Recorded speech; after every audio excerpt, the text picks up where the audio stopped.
Hey, welcome to the channel. It's been a minute. I have not done any videos in a while, so I am back, and we are going to do Act 9. Right? Yeah, Act 9. Okay. Wait, did I say 9? I meant Act... Yeah, Act 9, yeah. Sorry, I had to think for a second. Oh my god. Okay. Yeah, because Final Fantasy 9, literally. Yeah, hello. Okay. Because, yeah, XI would be 11, XII, yeah, okay. We're good. Using Final Fantasy reference. Okay, so we are going to enter Sumeru City, check on the situation. I'm going to mute myself. We're going to start this. And, yeah, let's do it.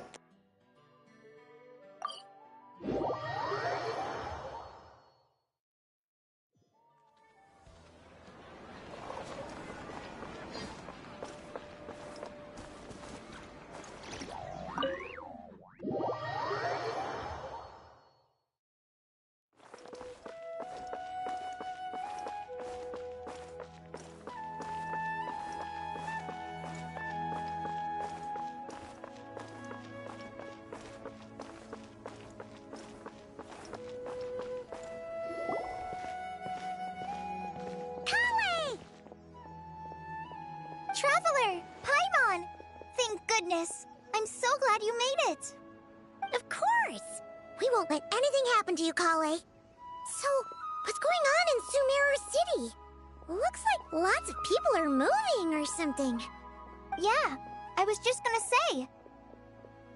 After I wrote my letter, Master and I went to Sumeru City and told the Dendro Archon everything that I experienced, from start to finish. She was silent at first. It seemed like she was deep in thought. Then the next day, we got told that she was ordering everyone to leave Sumeru City immediately and move to Caravan Rebot. The entire population of the city has to move? Not just Sumeru City. The evacuation also includes Lokapala Jungle, Avidia Forest, Ashavan Realm, and Ardravi Valley. Basically, everyone living in the rainforest must temporarily relocate to Caravan Rebot. Holy smokes! It's crazy! Yes, it's quite an operation. Even if people only bring the bare essentials, the scale is simply enormous. They've requisitioned almost all the Sumpter Beasts in Sumeru for the task, including the entirety of Dori's Sumpter Beast Park.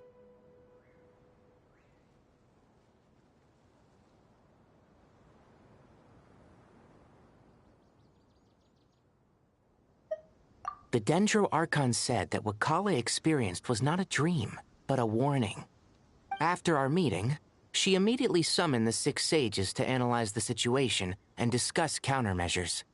They concluded that the events seen in the dream are very likely to become a reality, and that an unknown danger is rapidly approaching.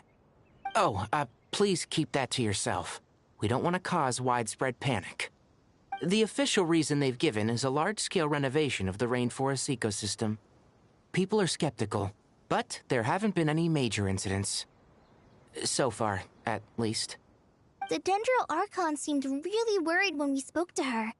She said you can go visit her in the Sanctuary of Surasthana when you arrive. She also said she'd hold out until the very end. Tighnari? Kale?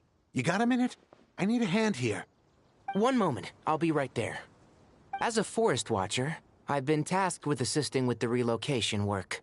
There's a lot to be done, and they need all the help they can get. This will be the final group of evacuees from Sumeru City. While they're away from home, they'll be heavily reliant on outside help. Thank you for coming in our time of need. As you can see, another crisis is upon us. Excuse me, sorry to trouble you, but could you help an old man find his medicine? It's buried somewhere in my luggage. Where's my mom? Where did she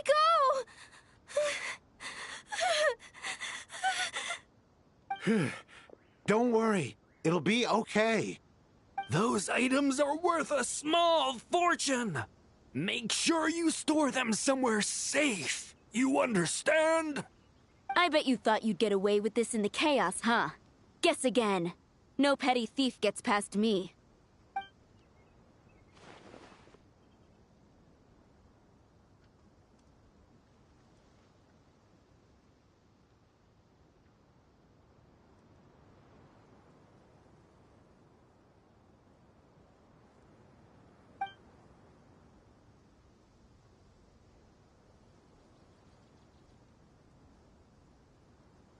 We should go help the evacuees. See you around.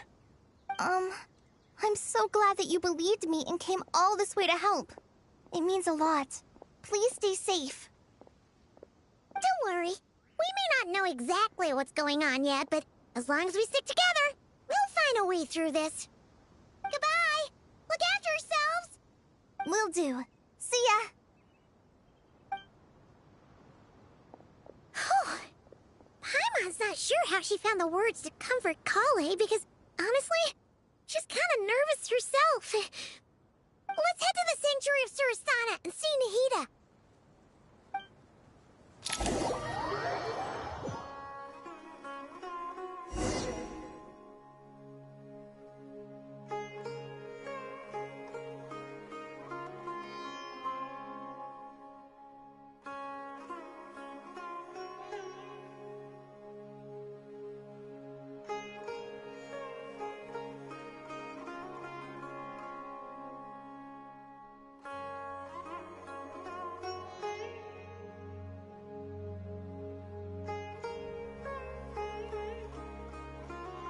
Wherever in this world I roam, I carry memories of my home. This blade, it is the last link I have to the land of my birth.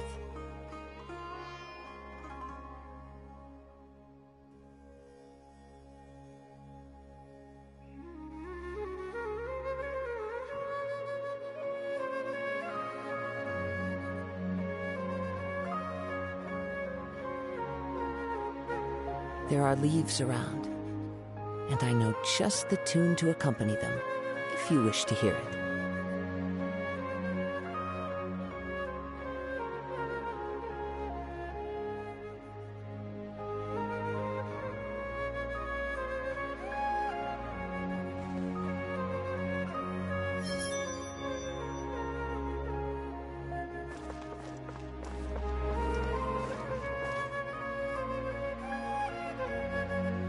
Who goes there?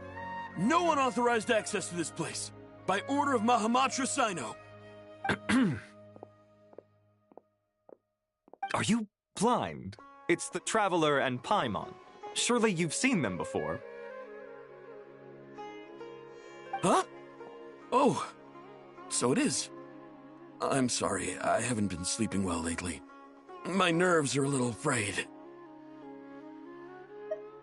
The Dendro Archon is in a very vulnerable state at the moment. Mahamatra Sino is concerned that our enemies might choose this moment to strike, so he's ordered us to strengthen our defenses. Just seeing you two again already puts our minds at ease. Please, enter. I'm sure everyone's expecting you.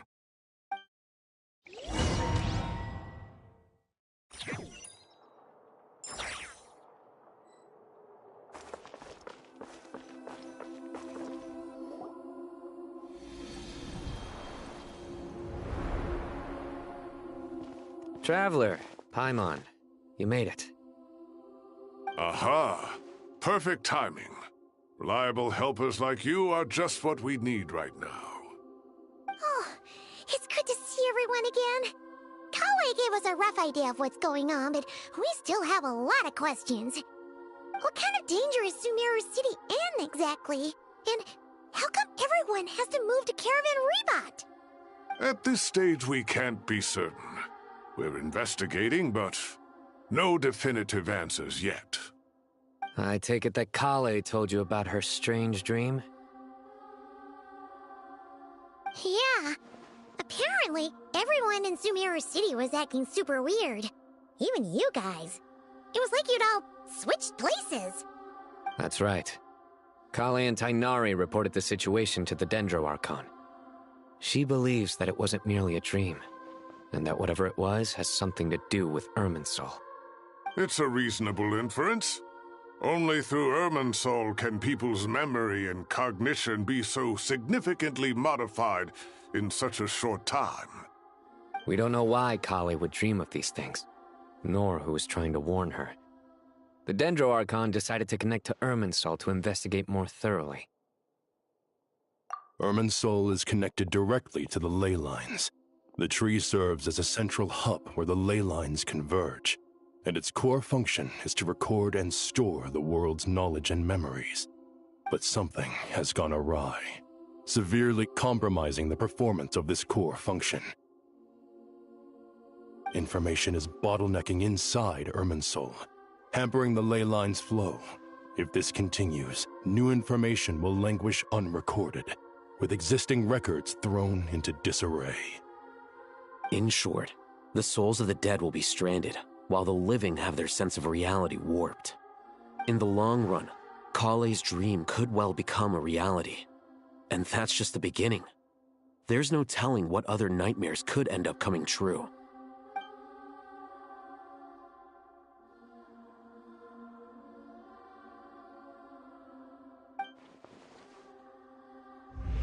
I have come this far, to use my death to open the gates of the ley lines to my people.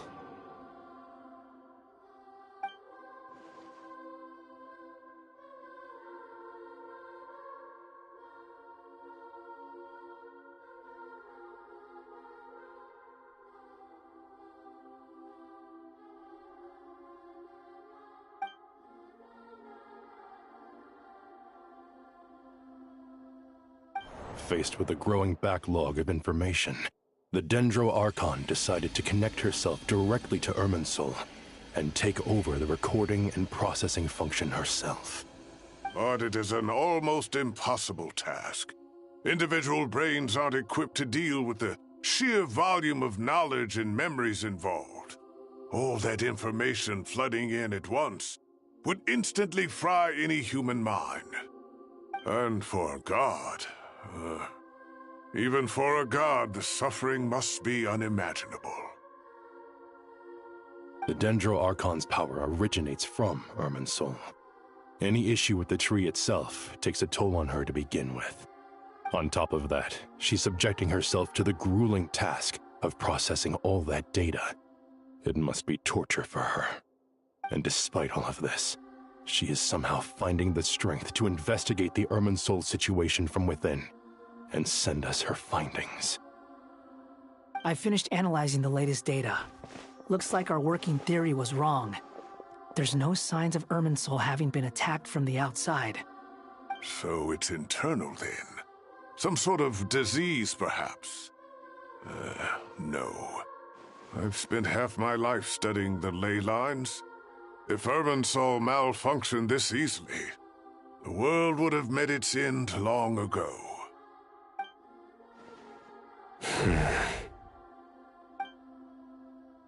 Sino? What is it? Not long ago, I got a tip from the Core of 30 that a large number of unidentified merchant caravans had recently been spotted entering Sumeru through Beta Harbor. At first, I suspected that they might have something to do with all this, so I sent some people to investigate. But if Irminsul wasn't attacked from the outside... Don't you think there are more important things to worry about right now than guessing who's behind all this? It's been over 12 hours with no new intel. If even the Keeper of Irminsul is this badly affected, you can imagine how bad things are in there.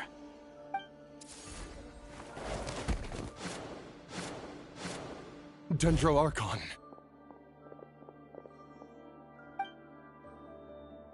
Nahida! What's wrong? Her breathing is weak, and her elemental energy levels are dangerously low. Looks like it's time to move to the backup plan.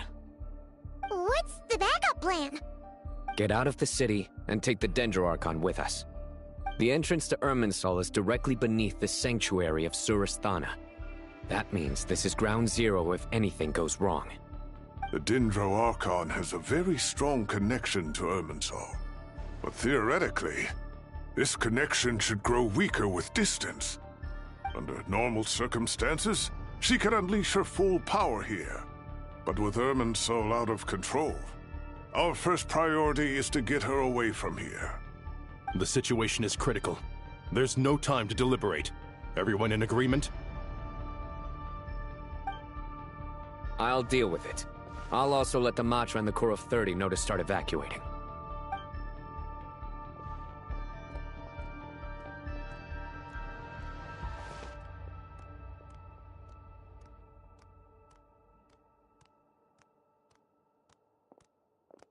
Let's go. No sense grieving when there's nothing more we can do. Agreed. We'll be back as soon as this is over.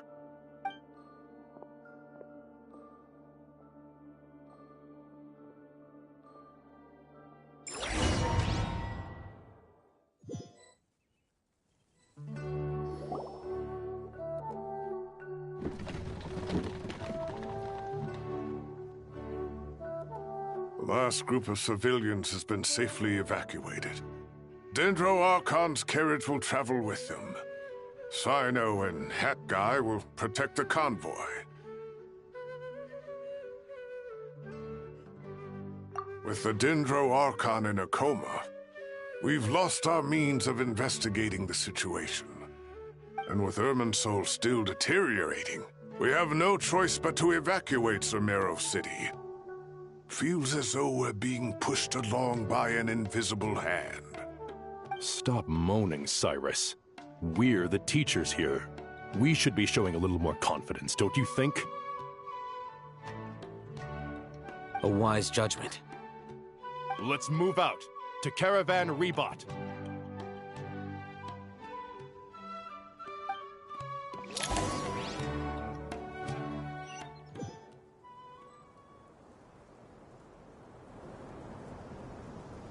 Sir, all units are in position. Good. Everything is going to plan. Interfering with Sumeru City is a necessary step, so do not hesitate. The Irminsul situation will not harm you. We need to speed things up here, too. We don't want to keep our client waiting, do we? No, sir. You have my word. Everything will be completed on schedule.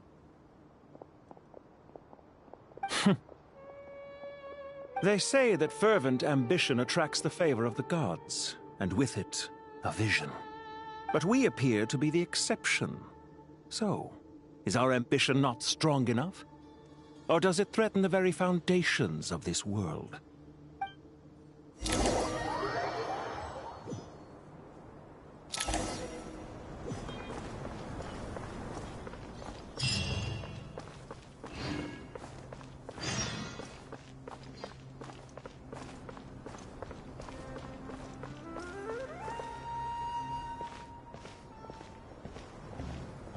How is the Dendro Archon? Her breathing is steady. I prepared some therapeutic incense for her, but it hasn't had much effect. Her vitals are still very weak. Based on the information you've provided, I have a working hypothesis. Her condition is partly due to Irminsul's influence, and partly due to a physiological imbalance caused by the rapid depletion of her power. Elemental energy usually flows through the body at a relatively constant rate. The body grows accustomed to this rhythm, so when it's thrown out of balance, physical symptoms will appear. Is this similar to the ley lines? Overloading and withering both directly affect their vitality, potentially causing irreversible damage. Correct. From a biological perspective, if you overexert yourself, you pay the price with your life. The Dendro Archon is not only drained of power, but her life force is at a critically low level. Is there any way to restore her health? I know the ley lines have strong self-healing abilities. As long as any blockages or pollutions are dealt with, they can quickly regain their vitality. But what about people? Well, gods. What's their capacity for self-healing? Before we think about that, there's a bigger predicament to resolve. Restoring the Dendro Archon's power requires us to heal Irminsul first. But that will be extremely difficult without the Dendro Archon's power. Paimon's already getting lost here.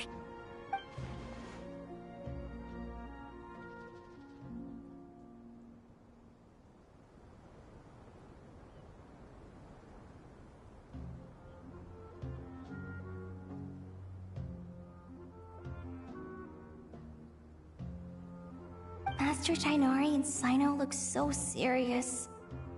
I've not heard Master speak in this tone for a long time. Tainari.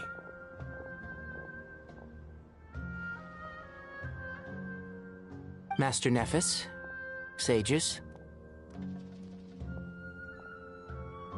Tainari, haven't seen you in ages. Have you gotten taller? Or did your ears get longer? Hopefully the former, Uncle Baladuri. Sino, where's Professor Cyrus? I thought he'd be with you. He went out into the wild to investigate the situation. He said that the Irminsul anomaly will likely start to affect the real world soon. He shouldn't be trotting around alone at his age. Which way did he go? I'll look for him later. Would someone mind introducing us? Ah yes, of course. Allow me to do the honors. I'm sure we're all familiar with the Traveler and Paimon. They're the heroes who helped foil Azar's conspiracy and save Sumeru. These gentlemen and I are the 6 current sages of the Academia. Balduri and I are part of the Old Guard, while the other 4 took office after Azar and his clique fell from power. We have Sage Alkindi of the Spantamad Darshan, Sage Farnas of Kasharawar, Rataoist Sage Shakir, and finally Harabatot Sage Rusht.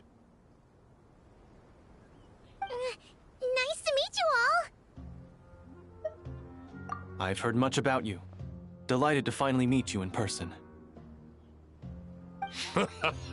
You're younger than I imagined for someone with the power to stand up to fate itself. Thank you for lending your aid to Sumeru once more. Once we're on the other side of this, could we get a photo together? My daughter has a friend named Isak. He's always talking about you two. Of course! No true hero would deny a child their wish. Back to business. So with the Dendro Archon currently in a coma, the people have taken temporary refuge at Caravan Rebot, but they cannot stay here forever. We need to come up with a plan as soon as possible. Fernas, any thoughts? Well, firstly, having reviewed the data, I'm inclined to agree with your assessment. This doesn't look like an attack on Irminsul from the outside. Rather, it resembles a malfunctioning machine. Calculations going haywire and sparks flying. That being said, before we consider how to fix it, we need to understand precisely what has gone wrong. Furthermore, we somehow need to ascertain this without relying on the Dendro Archon's power. We have no direct access to Irminsul. However, we might be able to gather the information we need from the ley lines. Study the branches to learn about the trunk, in other words. Wait, is that what Cyrus is up to? No wonder he ran off to research in the wild. Curse, always one step ahead of me, isn't he? I heard that while in the sanctuary of Surasthana, the Dendro Archon had to serve as the central information hub herself. This is a clear sign the situation within Irminsul might be far worse than we can imagine. Irminsul is vital not just to the safety of Sumeru, but to all of Teyvat. We must be the ones to bear responsibility for this world. To be on the safe side, I think we need to consider some backup plans. Are you saying we should consider a scenario in which Irminsul is completely destroyed? I'm merely pointing out that the possibility exists. You have a valid point. But until worst comes to worst, I believe we should focus our efforts on resolving the Irminsul anomaly and helping it recover. Kale, I understand that you were the first to foresee this crisis. If it's all right, I'd like to talk with you about it in more detail. Of course, but even I don't know how I came to have that dream. If there are no signs of external damage, could it be a stress fracture? Metals tend to suffer from this issue with long-term use, and Irminsul has existed for centuries, after all. It's possible, but surely a stress fracture would be more likely to cause a complete shutdown rather than chaos. Sages, General Mahamatra, sorry to interrupt, but something has come up. What happened? Some citizens didn't believe that Sumeru City was really in any danger. They slipped away and hid during the relocation, intending to return home. How many people are we talking? About a dozen. Sakura found them while on patrol, but they appeared to be suffering from psychosis. For whatever reason, they were trying to kill each other. By the time we arrived, there were only 2 survivors. One was unconscious from their injuries. The other tried to attack us, but was subdued. Where did this happen? Near Yasna Monument. That's not far from Caravan Rebot. Master. I know. The Irminsul anomaly is beginning to have effects in the world. I didn't expect it to spread to Yasna Monument so soon. It almost feels like we're being chased relentlessly, with no time to catch our breath. Sir Cyrus said the same thing. He sent me back to report in, while he continues investigating. I'll go join him. Count me in too. Don't let my age fool you, I can still fend for myself. Very well. Meanwhile, the rest of us will continue discussing our next steps. Get back soon. Take care of yourselves. It's getting dangerous out there.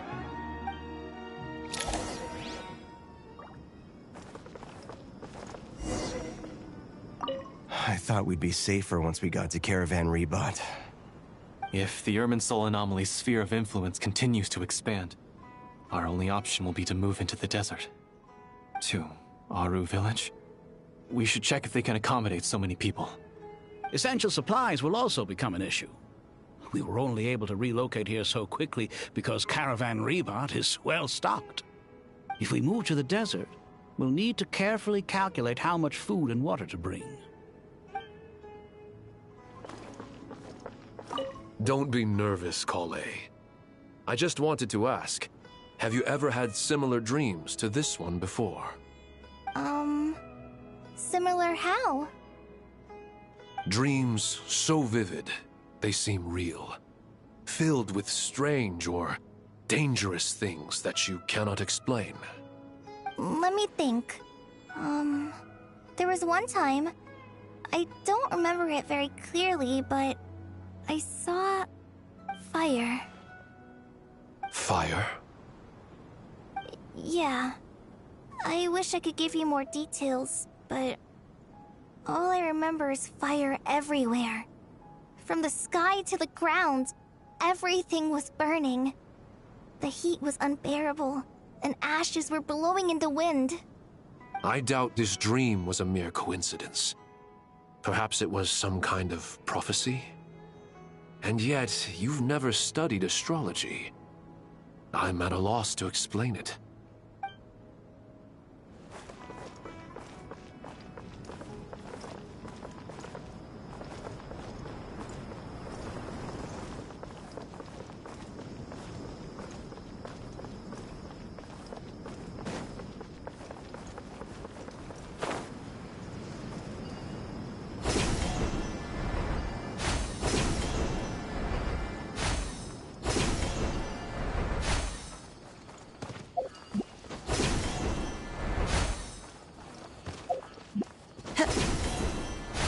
Follow the wind.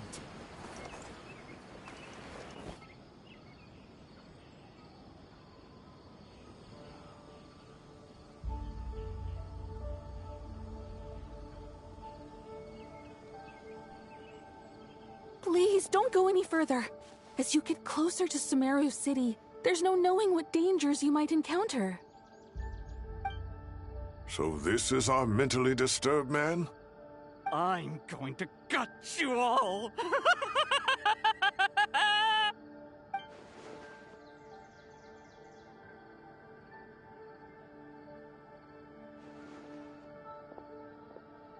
Cyrus, you didn't even bring a single guard? Do you think you're some sort of warrior? It's fine. Come here and look at this. Oh, it's... That's right. Flowers that bloom from openings in the ley lines, indicating some sort of anomaly. I don't believe I've ever seen a color like this before. Did you discover it nearby? Not just here. Way over there, too. They're everywhere. There's even more in that direction.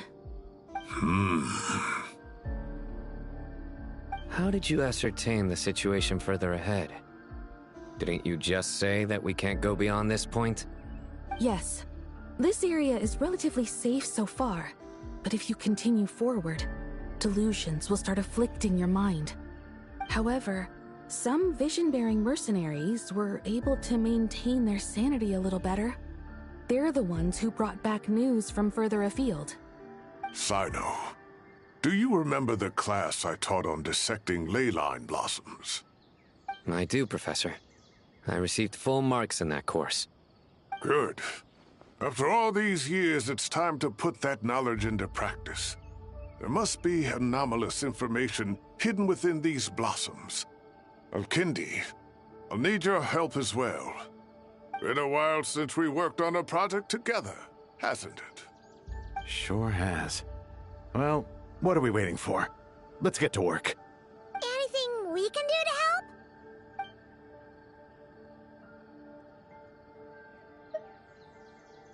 Will you need my help?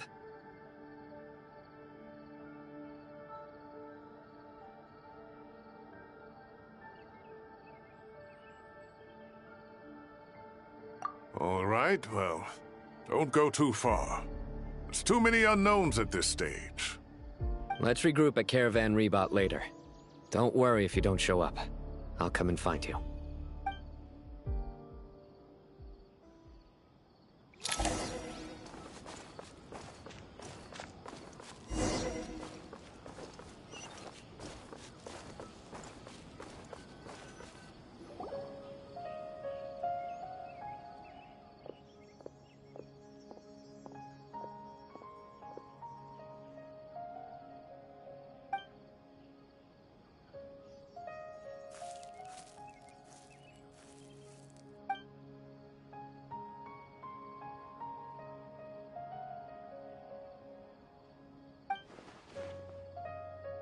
That should be the heart of Oasis.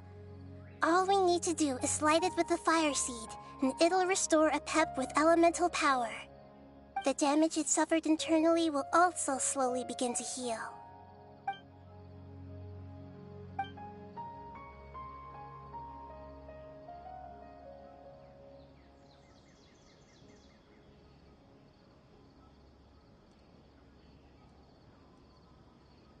What is it? You thought of something? Really? Then let's get back and tell the others!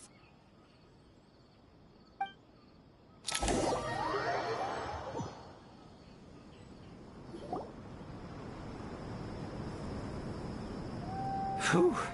Glad to see you've returned safe and sound. Any longer and we would have gone out looking for you. Well, this is a nice surprise. Paimon sure feels better with everyone we know here. We've made some progress, so let's start by giving you and Paimon a quick update. By dissecting the ley line's blossoms, we've been able to deduce that although Irminsul is experiencing an anomaly, it has not completely rejected access from the outside.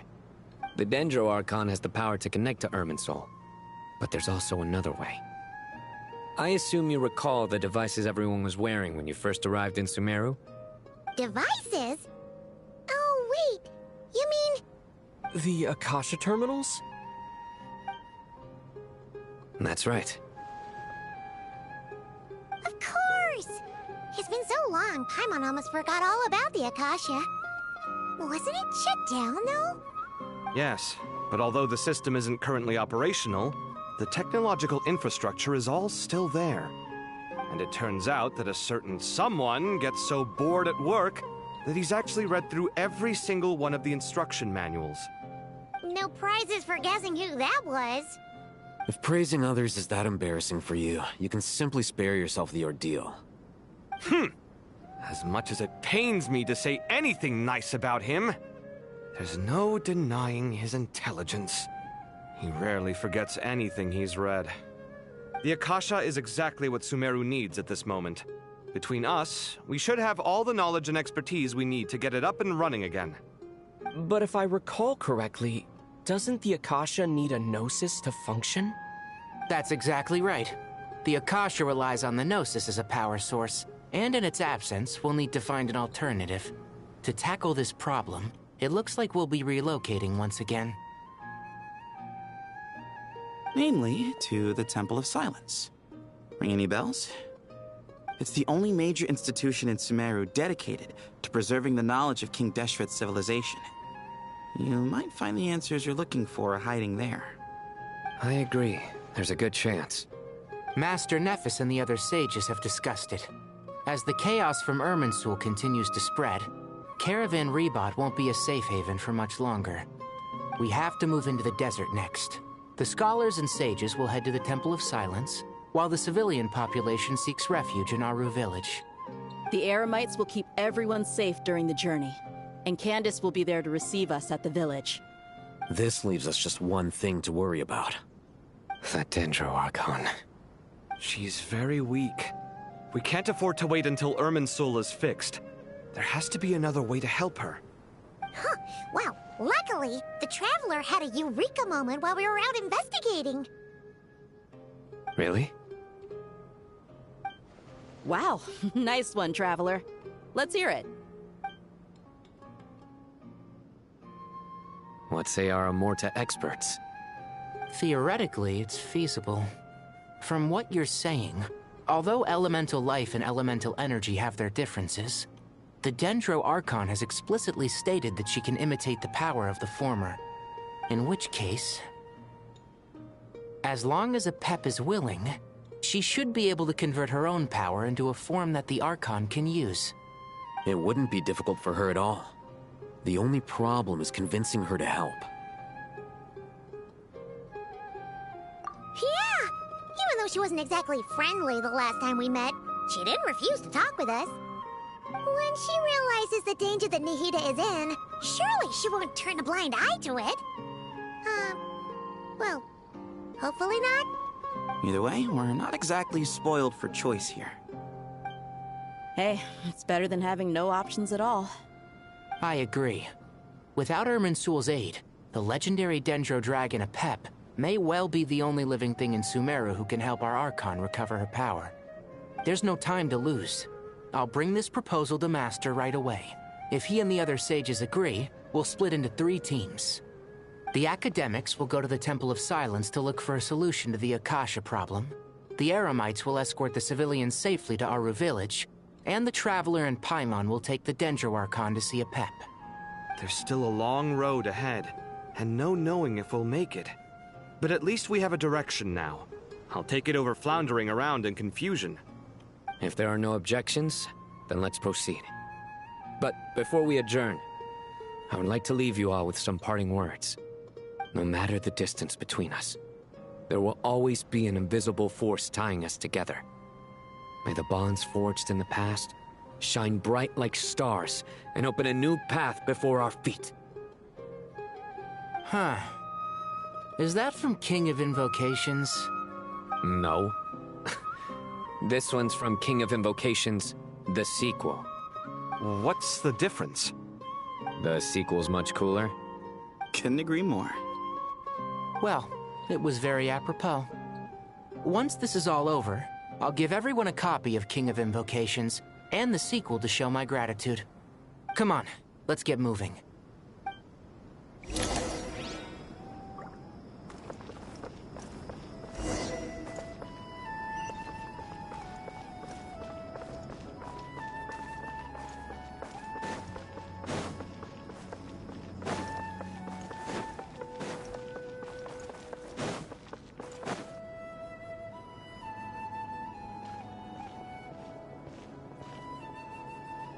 Tighnari has brought me up to speed.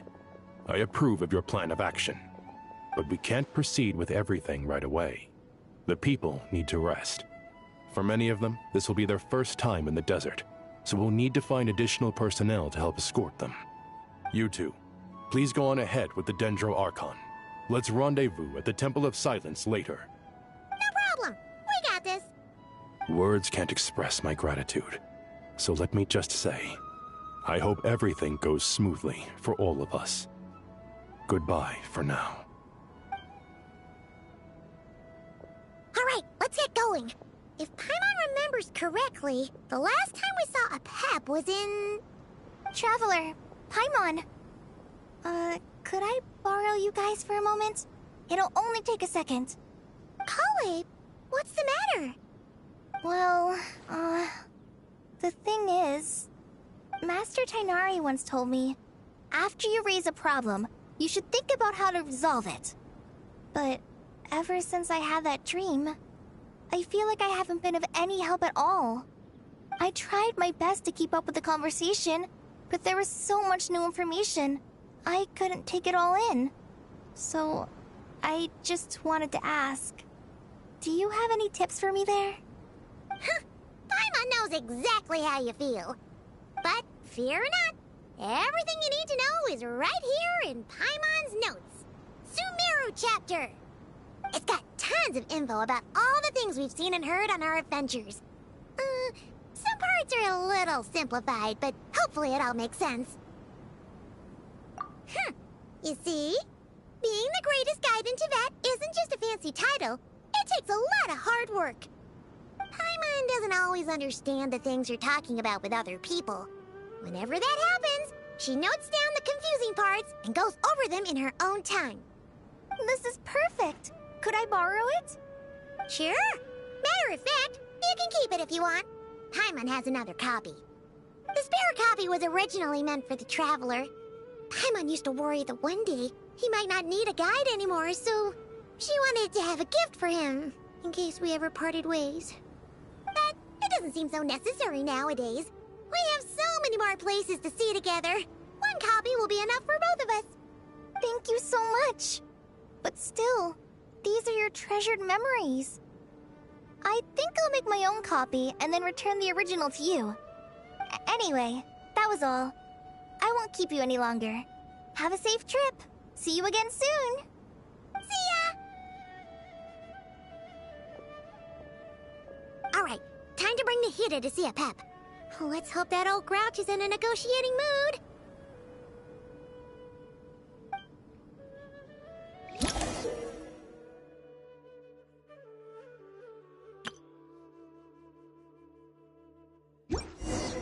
Hey, here's a thought. If we brought Nervalette along, do you think he could help us persuade a Pep to help? Actually, never mind. In a Pep size, Nervalette's probably one of those dragons who's grown too close to humankind. They might end up fighting for all we know.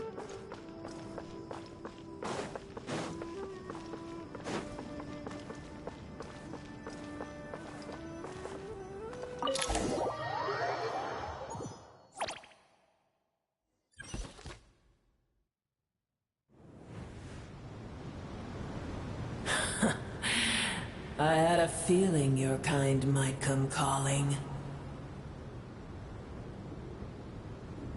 The ley lines are in disarray. Something has gone wrong with Irminsul, yes. Even from a great distance away, I can sense that Sumeru is headed for destruction. You who took our home from us, prepare to watch as your own world is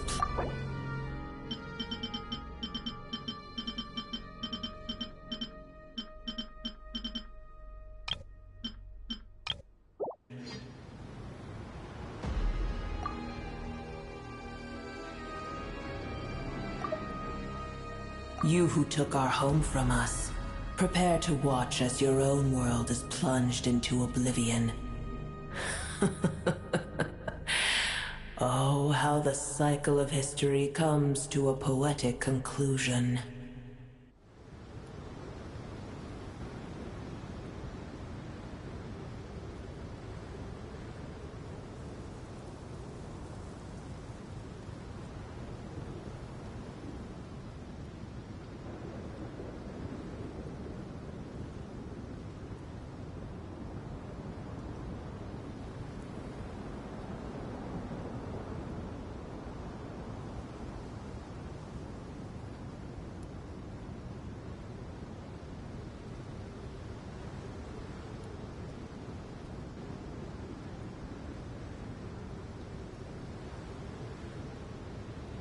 This isn't a joke, Pep.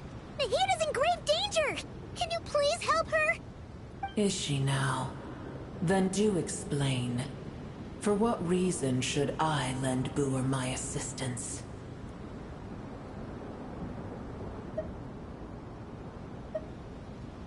Apep, if you truly despise gods and humans so much, well, after the great humiliation of being helped by a god in the past, shouldn't you be jumping at this chance to balance the scales? Now that is a compelling reason. When El Ahmar plotted against me and I was tortured by forbidden knowledge, it was Buer who saved me from agony. And though I regard with shame the pity of my enemies, to receive aid without repaying it would likewise tarnish a dragon's dignity. Oh, tiny Buer, puny humans. Just this once I shall deign to show you the true power of dragonkind. Whoa! It's happening again! We're gonna get sucked in!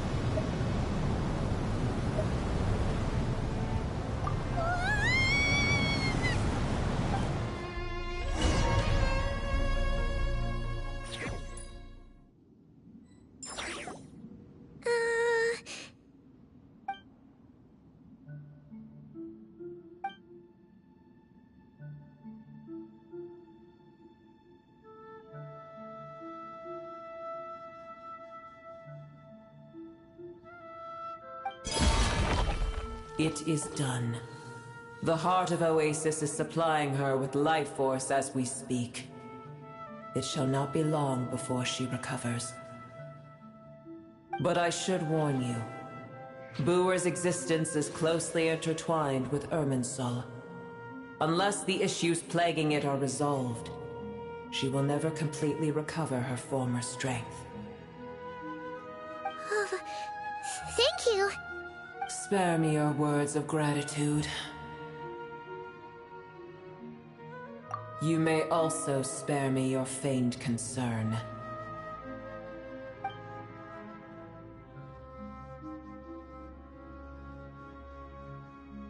A dragon's sovereign's power is far greater than you can imagine.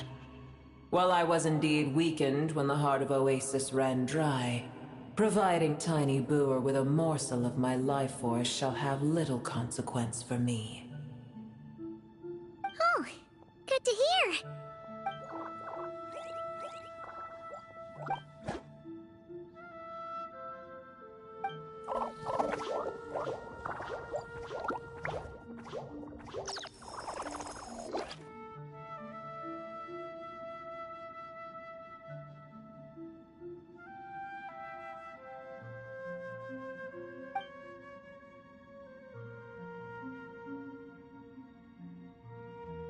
Ever held in high favor, I see.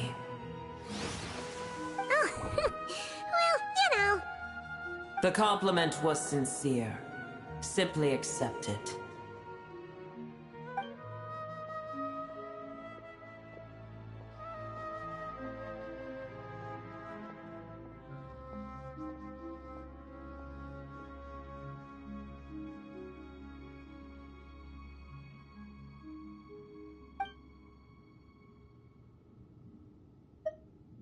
I did once.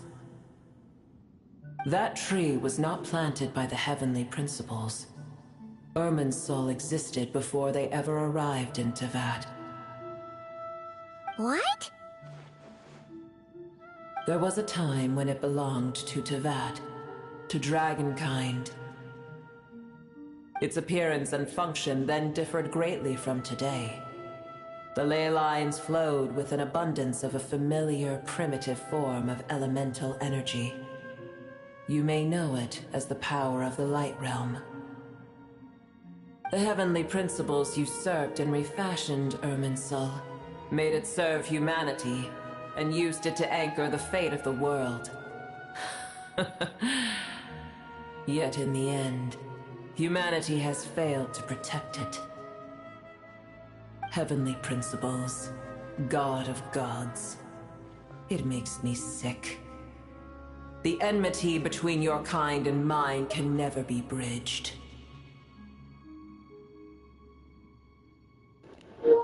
Hey, Garrett. So, I unfortunately got, I have a cycloflora. Yeah, I have cycloflora. Going to see a doctor today to get medicine for it.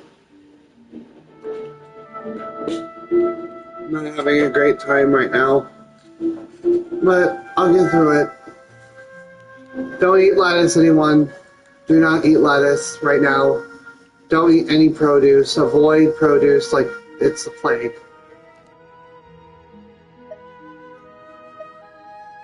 As things stand today, holding a grudge against you would serve no purpose. But there will come a day when we reclaim this world for ourselves. The opportunity will arise no matter how long we must wait. I can already sense that far away from here, the Hydro Dragon has wrested his authority from the hands of the usurpers. Though we have yet to meet, I know that we are both preparing for our revenge day and night. Uh-huh.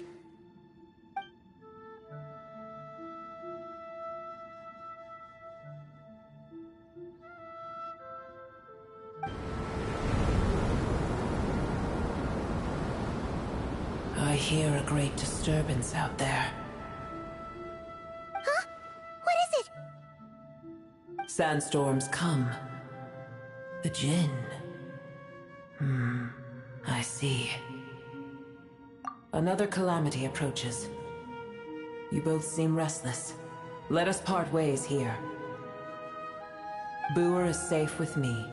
Once she has recovered, I shall return her to your side. Oh, thanks again. Take care, alright? I told you already I have no need of your feigned concern.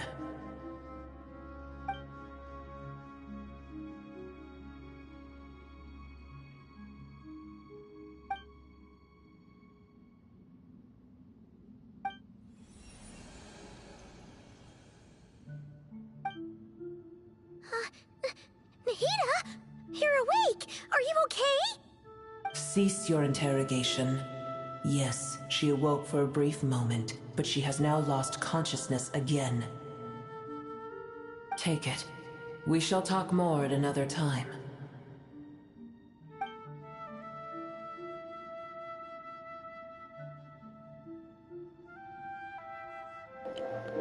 The statues of the god hang inverted from the heavens, but one alone is unique among them. Its location is... Remember, tell no one. The moment I touched the key, Nahida handed over, a mysterious piece of information appeared in my mind. I don't know what it means, nor how to decipher it, but I will firmly commit it to memory. This must be incredibly important information. I don't know why Nahida would keep it a secret from everyone, but it's probably best that I do the same for now. Where the heck are we? Did you just dump us in the middle of nowhere? Wait. No. Paimon remembers now. The Temple of Silence is over that way. Come on, let's go find the others.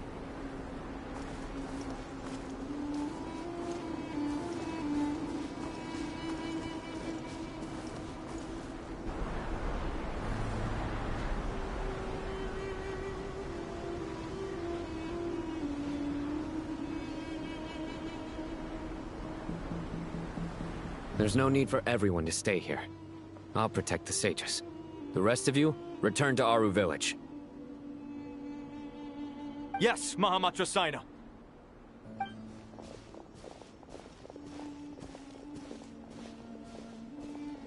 Sino! What's going on? You're back. How is the Dendro Archon?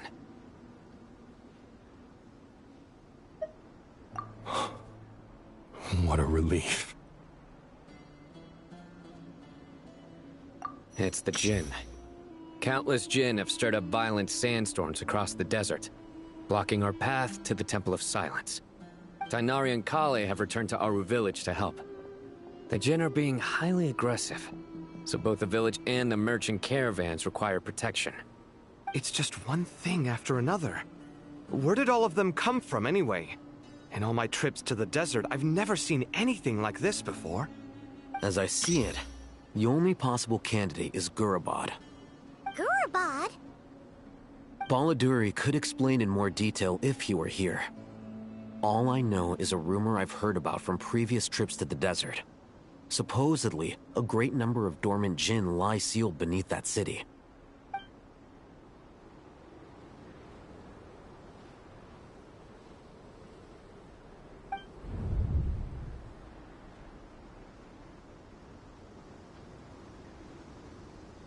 Gurabad is, for me, a fated land. I must therefore return back to this city, where my destiny awaits me still. My master, I am sorry that I couldn't stay by your side for long, and that I could not have more time to get familiar with you. Leelapar.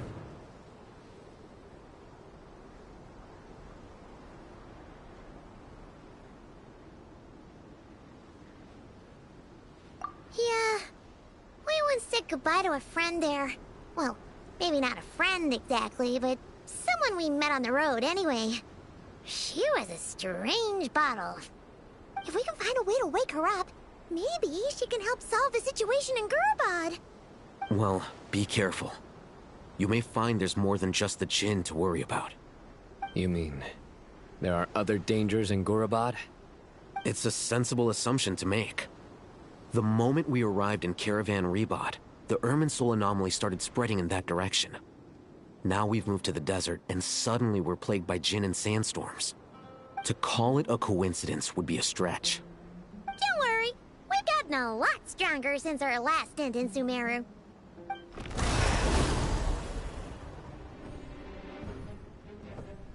Ah! When did they show up? It appears the monsters native to the desert have been stirred by the Jinn's activity.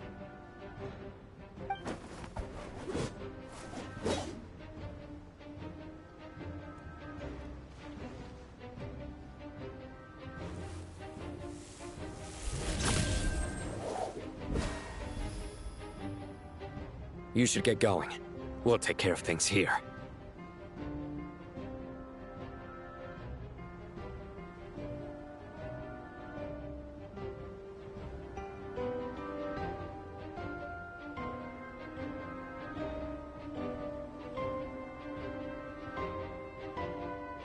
You too. Don't do anything too risky. You got it?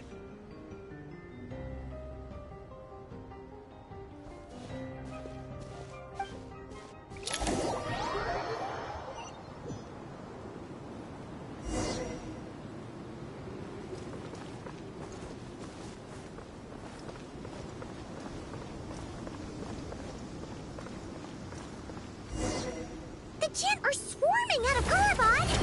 Looks like I'll hit them with light! Let's get inside and see what's going on!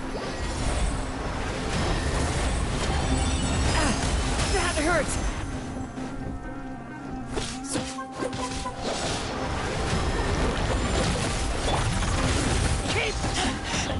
I taste blood. Let's light it up! The wind knows me.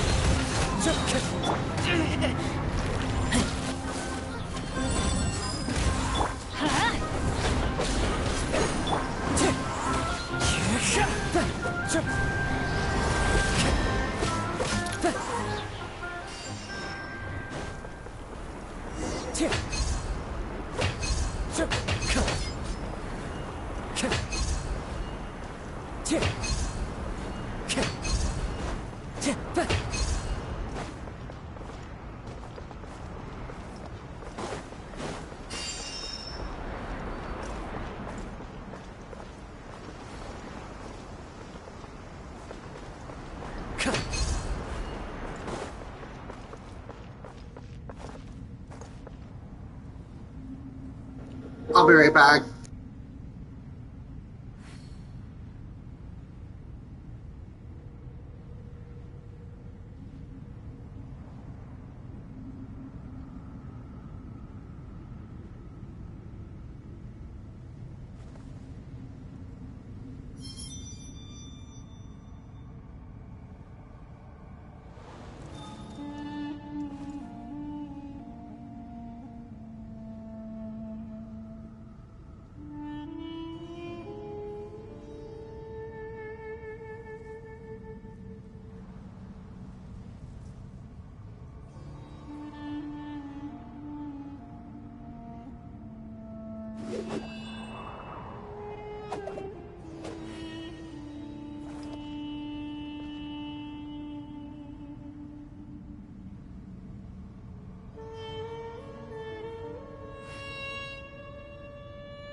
Wherever in this world I roam, I carry memories of my home.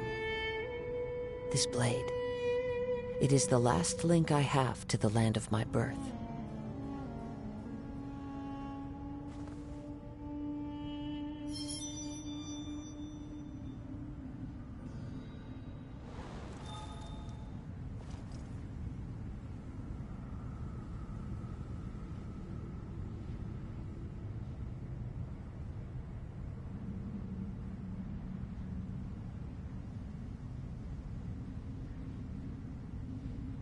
This scenery is wonderful. Surely enough to convince anyone to become a wanderer.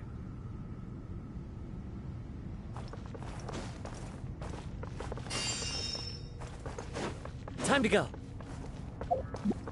They just keep coming! How many of these things are there? We'll never take them all out! Let's just head further inside for now!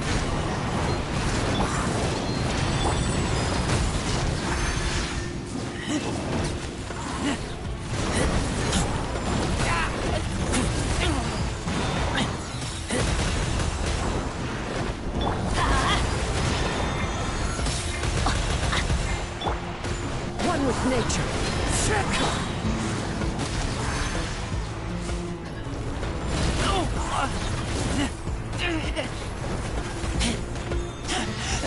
I taste blood. Into the wind.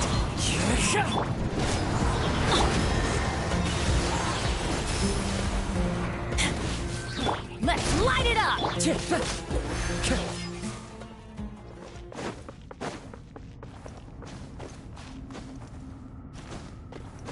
Time to go.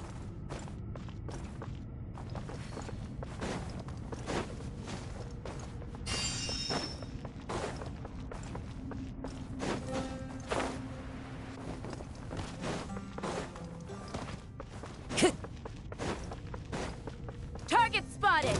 All units at the ready. Look at Chewie! They must be using this place as a stronghold! Are they the ones behind all this?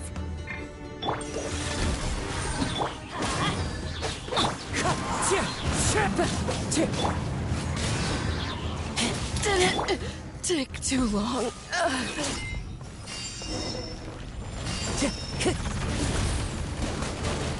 The wind knows me.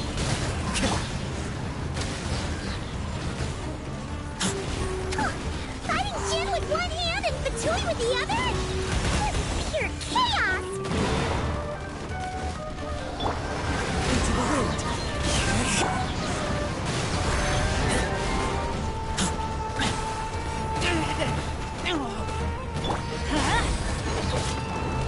Everybody stand back! Fallen leaves, adorn my night!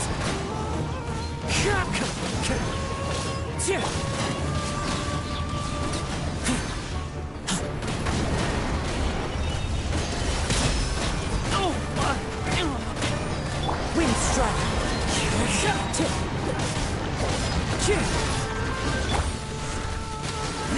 Let's light it up! Clouds high. The birds call.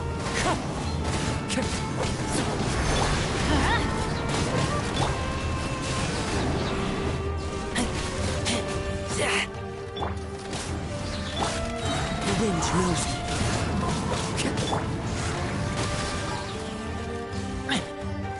Let's light it up! Fallen leaves, adorn my night! Wind strike. One with my blade.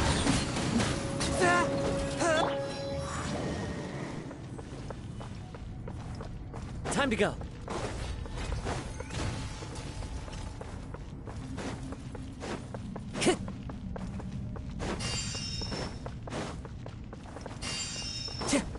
Time to go. I'm gonna fix your skull! Couldn't fix it.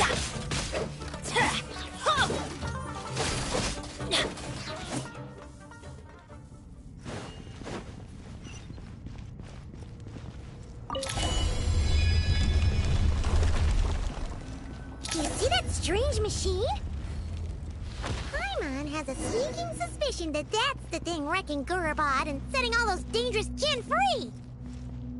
The target has reached the core zone. Requesting backup! Repeat, requesting backup! Backup en route! Stop him at all costs!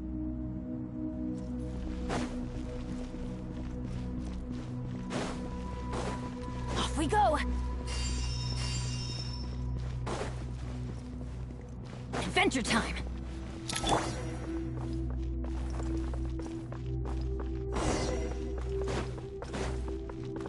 Careful! They're back again!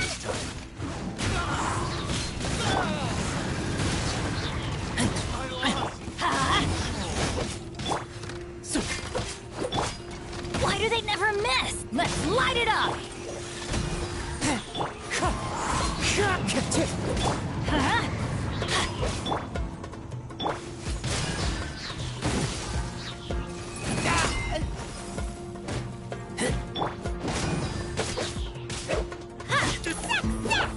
Nice one, Traveler! Let's keep going!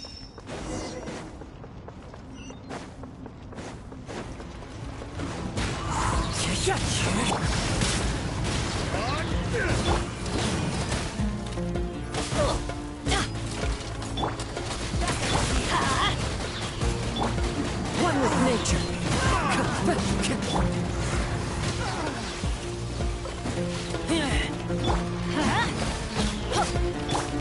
Into the wind.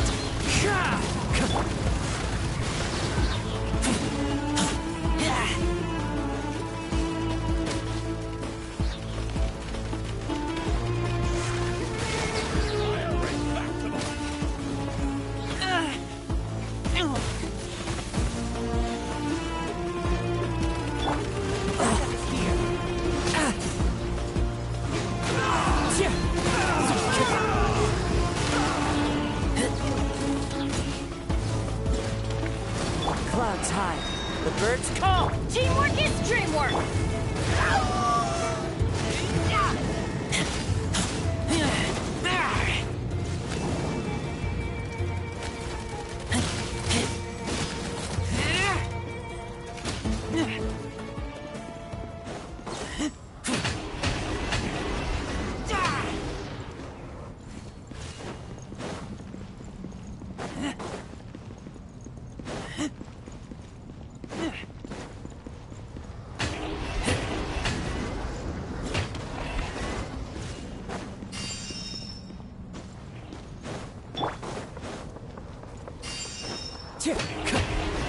This hunk of junk's gone kaput!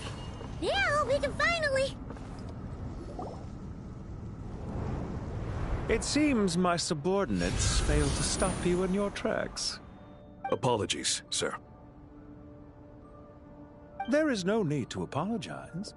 You did well to hold your ground against such a powerful adversary for as long as you did. I must commend your courage and perseverance. So, you're in charge here, huh? First the problems with Irminsul, now this mess in Gurabad? Are you the ones responsible for all this? I'm afraid I cannot answer that. I assume you aren't naive enough to expect answers from an enemy. Oh, this guy is so snooty! However you want to spin it, you're clearly involved in this somehow. So you can either start talking, or we'll have to make you talk. Let's get him! Traveler, what's wrong?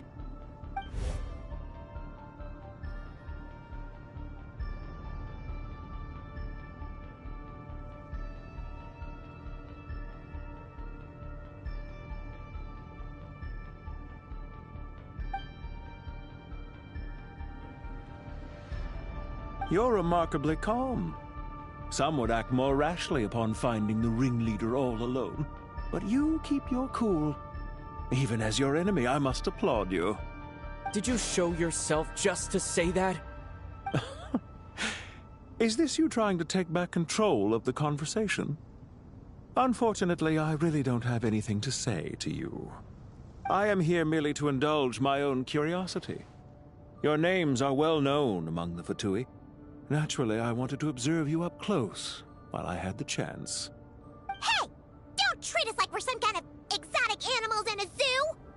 Oh, I wouldn't dream of it. You seem rather predisposed to misunderstand me. I'm quite aware that you are both heroes of great renown. You have resolved crises in many nations and won countless allies along the way. I've been following your adventures with great admiration. My only regret is that the trajectory of your journey conflicts with our goals. What do you mean, admiration? Sorry, but that sounds pretty weird coming from you. I don't see why. We may happen to occupy opposing sides, but there is no cause for deep-seated enmity between us. To respect one's enemy is to respect oneself. Well, now that you're observing us up close, what do you see? I've observed as keenly as I can. Yet, while I endeavor to understand, your true strength remains a mystery to me. Violence is not my area of expertise either, so, you see, I would much rather converse with you like this than determine a victor with the edge of a blade. Besides, I've heard that even 3 moons in the sky fail to eclipse your brilliance. I know better than to bite off more than I can chew. 3 moons? So you have a connection with the Harbinger, the Doctor. Well deduced. Our commander, Dottore, died in Nodcry, but there are things that do not end with his departure. We must... Look at me. I almost divulged more than I should have. What are you after? Revenge for Dottore? Or are you plotting something else? I've said quite enough, I believe. There's no point in continuing this conversation, except to say, I've noticed that you seem to know your way around here quite well. A repeated visitor to Gurabad, are we? Ugh. I'll take that as a yes. Then I'm sure you'll have heard the story of this place. The mother of the Jinn, Lilupar, and the tragic tale of her vengeance that spanned 3 generations. It was right here that Lilupar once helped the wise to ascend to the throne. But from that moment on, every king who sat upon it was corrupted by power. These degenerate rulers lost control over their nation, and with it, the right to occupy that exalted seat. What are you trying to say? I once admired you for your adventures. That is the earnest truth. But it appears to me that your journey serves ultimately to uphold the rules of this world. Are these rules truly just? Does the heavenly principles rule with wisdom or folly? And how can we be sure that the 7 who wield authority over the world will not be corrupted? Do you seriously think you're gonna convince us of anything? Convince you?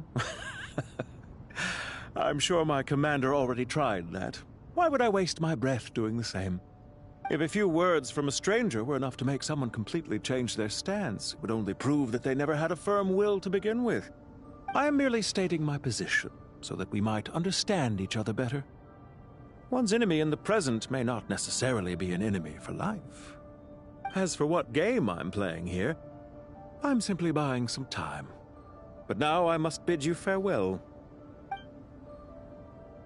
It was a wise decision not to attack me immediately. Since you did not fall for my ambush, I will now have to ask those in hiding to reveal themselves. Leave this to us, sir. Very well. I trust you to do what is necessary. Stall him while I execute the next step of the plan. Sumeru City, Irminsul. Hey! Stop right there! Don't you dare leave without explaining yourself! All units, stop them! Protect the commander! Did you hear that? He mentioned Sumeru City and Irminsul! He definitely knows something! We can't let him get away! Get rid of these pesky soldiers, quick! That's gonna hurt in the morning. Rear guard to the front. Don't let them through.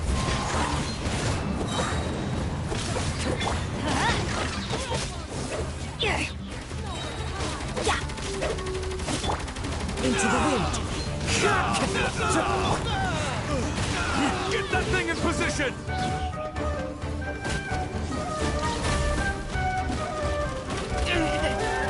Let's light it up.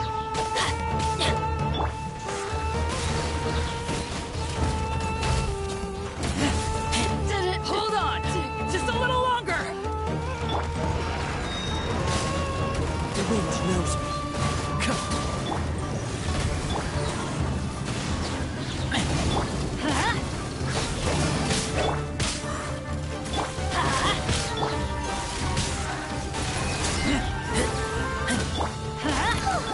We finally beat them! That mysterious guy can't have gotten far! Let's catch up with him!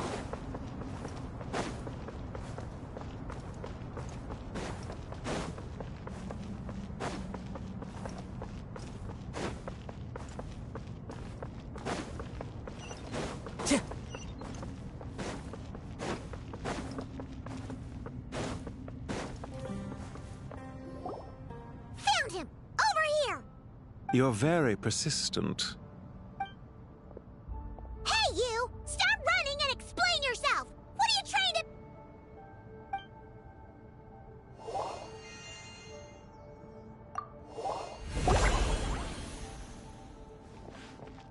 What's this? Relax. A small trap like this won't be enough to hold you. The sandstorms from Gurabad will die down soon enough, but this small window of time was all we needed to launch the next phase of our plan.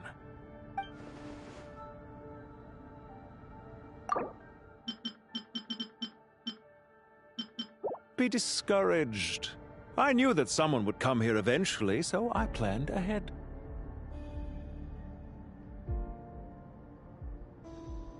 Where to chat with you, which door to exit from, even which mechanism to wait by for you.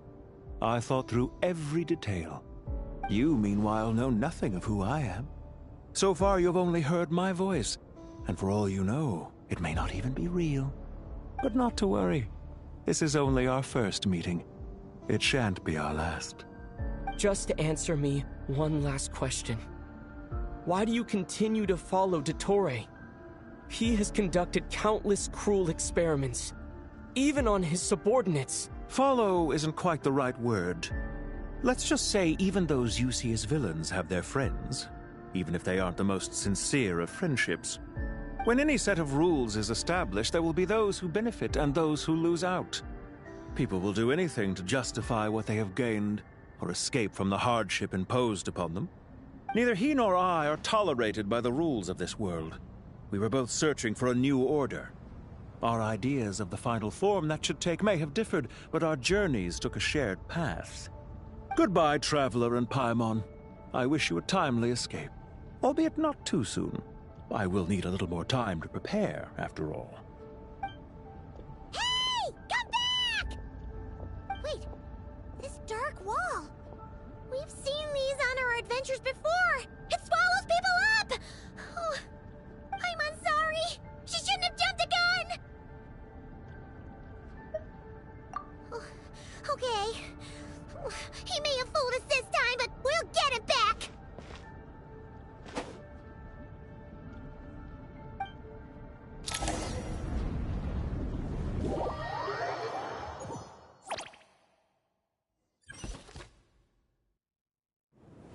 Sino and his team are guarding the north. We'll take this side. There's so many Jinn. We can't let them get into Aru Village. Don't fret. I am well prepared for this situation. Huh. So you have a solution? Perhaps you're unaware that I have a trusty genie partner of my own, Plumpy. If I send her to negotiate with the others, this whole thing will be resolved before you can say Mora. Off you go, Plumpy.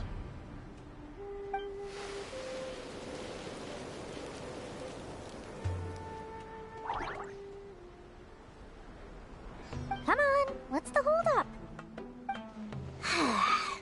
5,000 Mora. 20,000 Mora.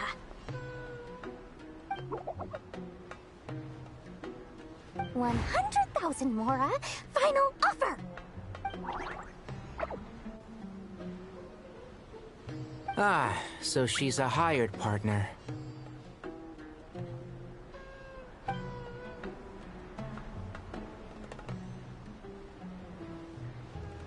Hired partners are reliable too. Plumpy here is a totally skilled negotiator. You'll see. Just a few words from her and...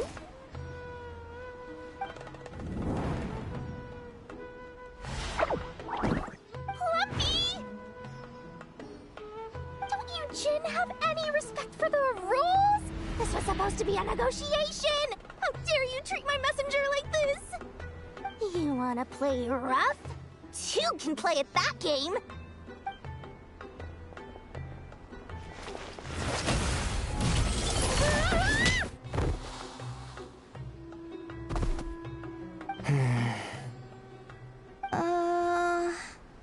Looks like it's up to us now. Be careful, Kale. Yes, Master.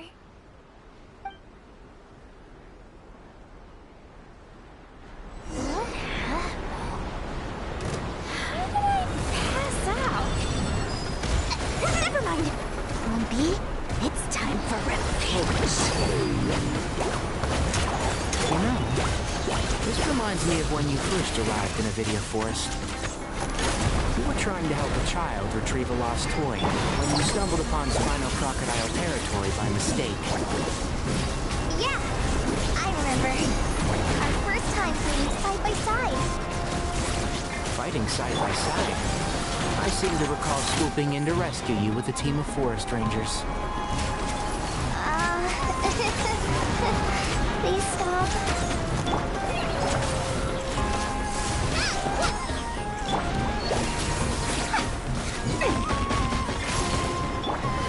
Let's nip that in the bud.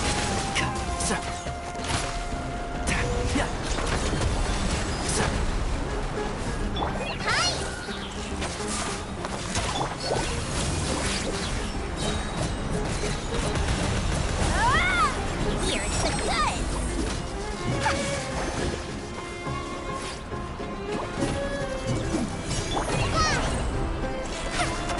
And Shroud.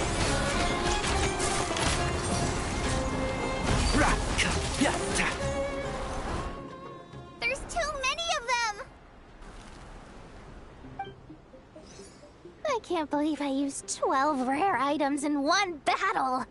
Ugh. I shudder to think how this is going to affect this month's accounts. The sight of that glaring deficit might be more than my poor heart can take. Tainari, how's the situation on your end? We held the line, though it was a close call. But it looks like they're preparing for another attack. Has something happened? They've breached our defenses in the south. The Jinn are pouring in. We're moving the villages to the north as we speak. We're hemmed in. This is getting precarious. Our margin for error just got a lot smaller. That's why we wanted to confirm your status. We need to consider our next move carefully. Bad news! Another line of defense has been breached. Kale, go with them and assess the situation. Dory and I will hold the line here. But Master! Even with 3 of us, we barely managed to... This is not a discussion, Kale. Don't worry about us. She clearly still has plenty of tricks left up her sleeve. Wait! You can't pin all your hopes on me? Oh, great. I've almost run out of the things I brought with me, and the rest is back at the caravan. I should be able to hold out for a little longer, but still... Master! Need any help? Huh? What is it, Kale? If things continue like this, it won't be long before Aru village is overrun by Jinn, and the sandstorms are sure to follow in their wake. I do have a plan, but I can't guarantee it will work. I don't care, whoever you are. Please just help us. The only one who can help is you. I am merely here to guide you along the correct path. I am a spirit created at the beginning. I am a flickering illusion. I am the shimmering light that flows from the eyes of the Creator. What do you mean?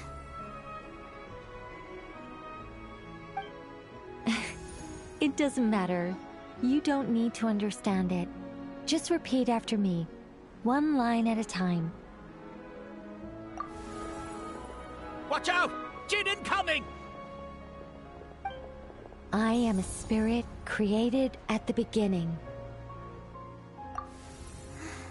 Here goes nothing. I am am a spirit, created at the beginning.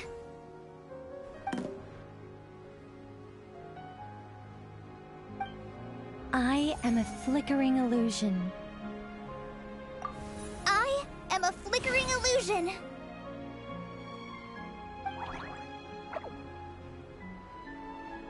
What's wrong, Plumpy? I've never seen you so agitated before. But how do you... Do you know what Kale is reciting? I am the shimmering light that flows from the eyes of the Creator.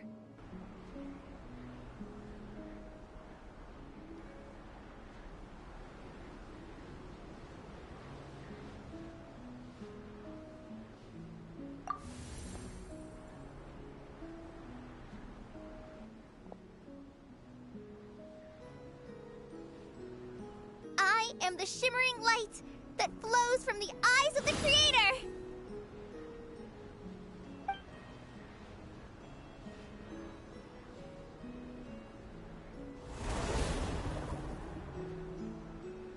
It's a song composed by the goddess of flowers, but very few records of it remain, even in historical texts. All we have is a few fragments. Is Kale an avid historian? Not to my knowledge. The Jinn have actually quieted down. Although... no, it's more than that. It looks like they're showing... submission. Clearly the songs left by the goddess of flowers have a soothing effect on them. At the very least, they're much calmer now. Really? Let me try. I am a spirit created at the beginning.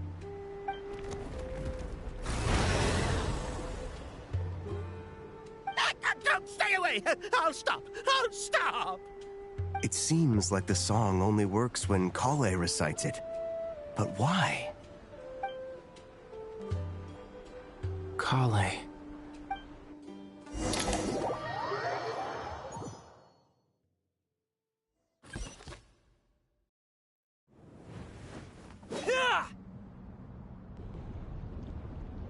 Any luck?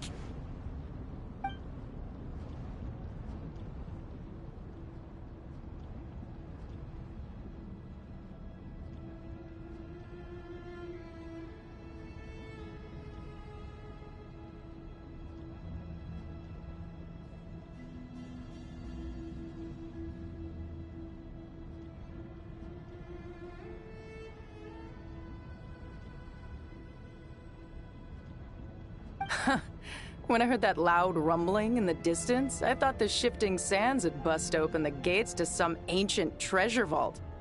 Turns out it was just you guys. Huh? Wait! That sounds like...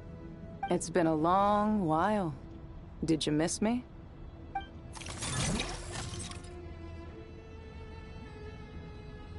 Jet! Ben! Let's save the catching up for later. First, I gotta get you guys out of there. This should be the right mechanism. Ben, can you handle it?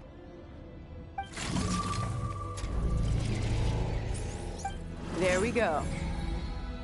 Come on, let's leave this place.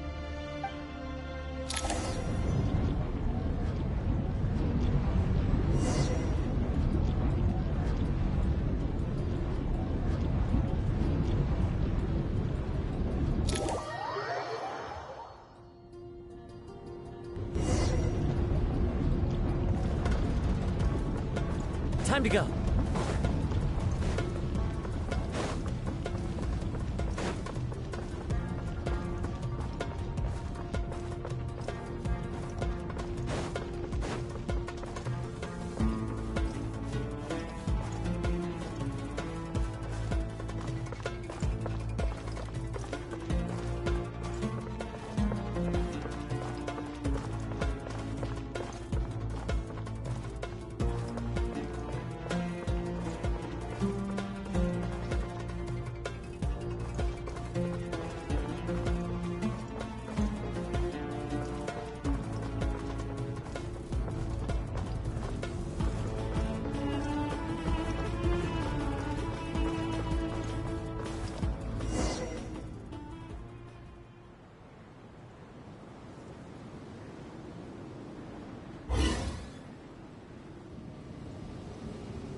Fatui sure made themselves scarce.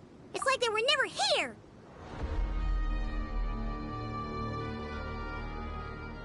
The Fatui? They came to the desert again? Yep. No idea what they're planning this time. They were being very coy about it.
how have you been, Jet?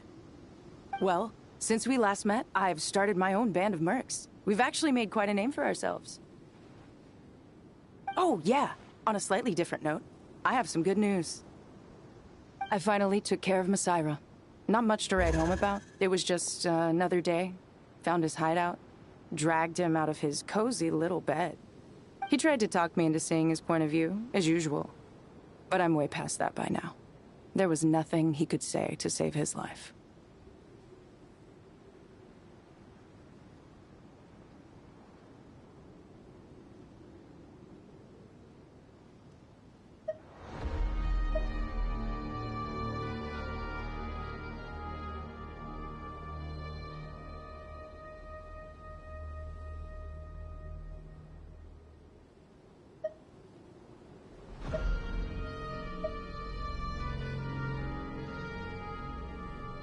What about you guys?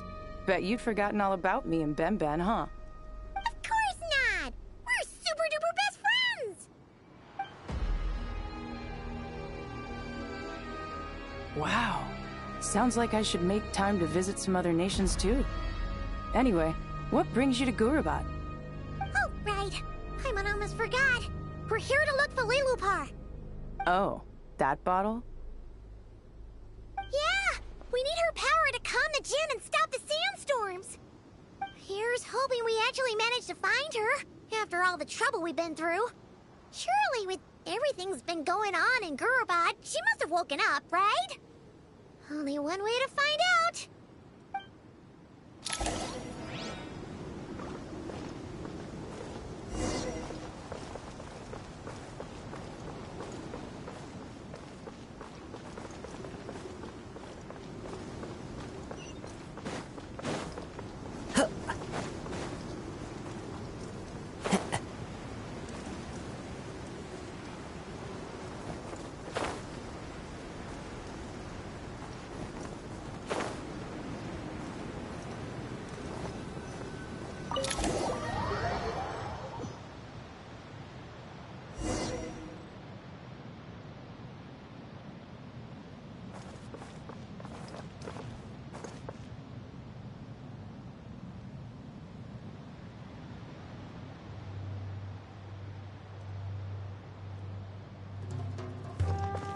Let's see.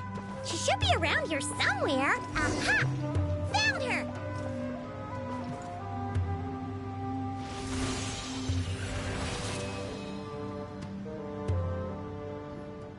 Lilupar!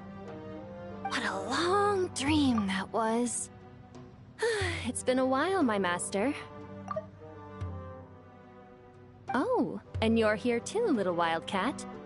The four of us back together again. Imagine that. In truth, it was at first. I was none too pleased when those miscreants barged in. But it did give me the chance to reunite with you, dear master, so I shall overlook their folly. After we last parted ways, I merged with the land beneath Gurabad to suppress the dark calamity stirring in the depths. It rekindled the flame of vengeance within the Jinn, depriving Gurabad of any hope of peace. I fought against it for a long, long time, until one day, I sensed a change in a foreign land to the west. Suddenly, the pitch-black abyss fell silent.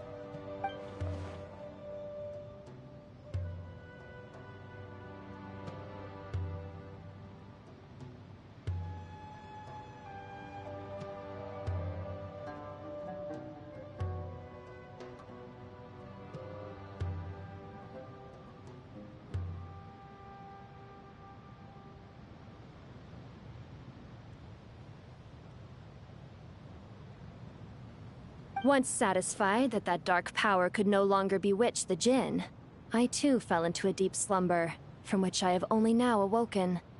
Why have you returned to Gurabad, my master? And why is my sand-swept homeland in disarray once more? Well, basically, Sumeru is in danger and a lot of our friends are affected. Some bad guys messed around with Irminsul and now they've released the Jinn in here. We managed to chase off the culprits, but we have no idea how to seal this place back up and stop the sandstorms. Child's play. I shall quell the Jinn and scatter the storms. Thank you, Lilupar. No need to thank me, my master. I have granted many wishes in my time, and this was the most trivial of them all.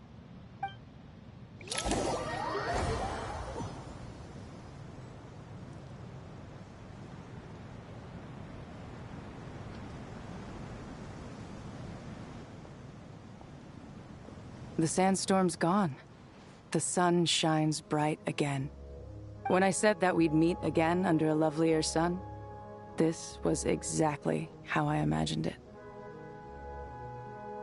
Yay! Although, honestly, Paimon would love to hang out with you more, even if the weather sucked. Well, there shouldn't be any more Jinn breaking out, right? Are we okay to head back? Sounds good. You can introduce us to your other friends. Another adventure begins. Lovely. The storms have stopped! We should be able to get to the Temple of Silence without any problems now. Time to regroup!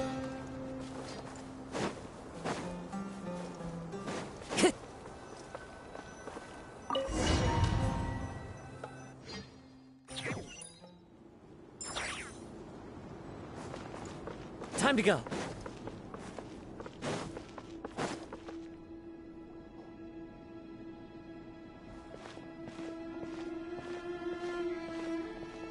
So, this is the Temple of Silence. I've heard the Nagarjanites mention it in passing, but I never imagined it would be this big. It's colossal. I thought the temple moved to the rainforest ages ago. When did they scamper back into the desert? I don't know. This plan sounds a little too risky for my liking. Even in King Deshret's day, this was experimental technology. We have no idea what could happen if we activate it. Well, unless you know of another viable alternative for the Akasha terminal, I'm afraid this is our only option. The plan is sound, and the risks are manageable. However, if we are to proceed, we must act quickly. The scale of this project is enormous. Even with Kaveh, Faruzan, and every other scholar of mechanics working on it full-time, the proposed modifications won't happen overnight.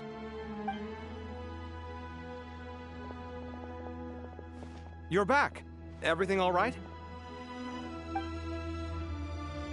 And who are they? Friends of yours? Pretty much everyone in the Temple of Silence is. This guy's Kaveh, and the one next to him is Alhaitham. Hello, I'm Jet, and this is Lilupar. Oh, a famous name from the history books. Pleased to meet you. A friend of a friend is a friend of mine, as they say. Who's they? Huh? Do people not say that? Not in the desert. Friends you can trust, but friends of friends? Gotta keep an eye on them. Still, I do trust the Traveler's judgment. I'm sure you're good people. The sandstorms have calmed down. I take it the Gurabad problem is resolved? What did you find?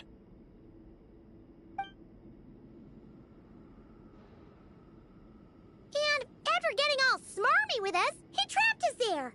Luckily, Jet used the mechanism outside to free us, and then we got Lilupar to put a stop to the chaos.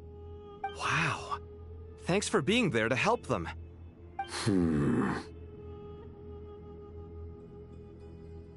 So, this mystery man openly admitted that he was merely a Harbinger subordinate. Yeah? Is there something weird about that?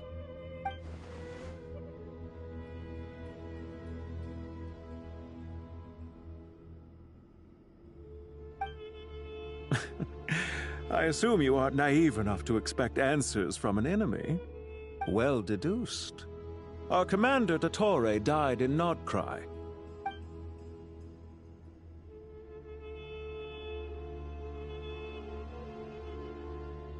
Are you wondering about his true identity? Or do you think there's a big conspiracy behind all this? I wouldn't go as far as to call it a conspiracy. Just the simple fact that having someone to shift the blame on tends to prove useful should trouble come knocking later. The most important thing for now is to solve the immediate problem. Perhaps that man knew you wouldn't have the resources to investigate his background and so didn't put much effort into disguising himself. This is all getting a little cryptic for me. I'll let you guys talk while I take a walk with Lee Lupar. Jet? Aren't you with the Blazing Beasts? What a coincidence. Didn't expect to run into you here. We're mercs. You can run into us anywhere. Who's this with you? So, did you find the solution you were looking for in the Temple of Silence? You bet we did. This place is incredible. It has everything. So far, we've discussed a plan and verified its feasibility. Building a new system from scratch is out of the question. So our only option is to modify the Akasha using certain resources we hope to find in the mausoleum of King Deshret.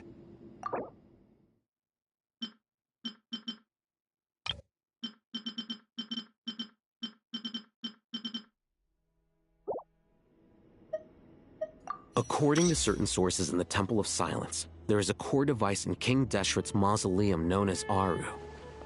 Little is known about this device in academic circles, which suggests it was hidden quite effectively.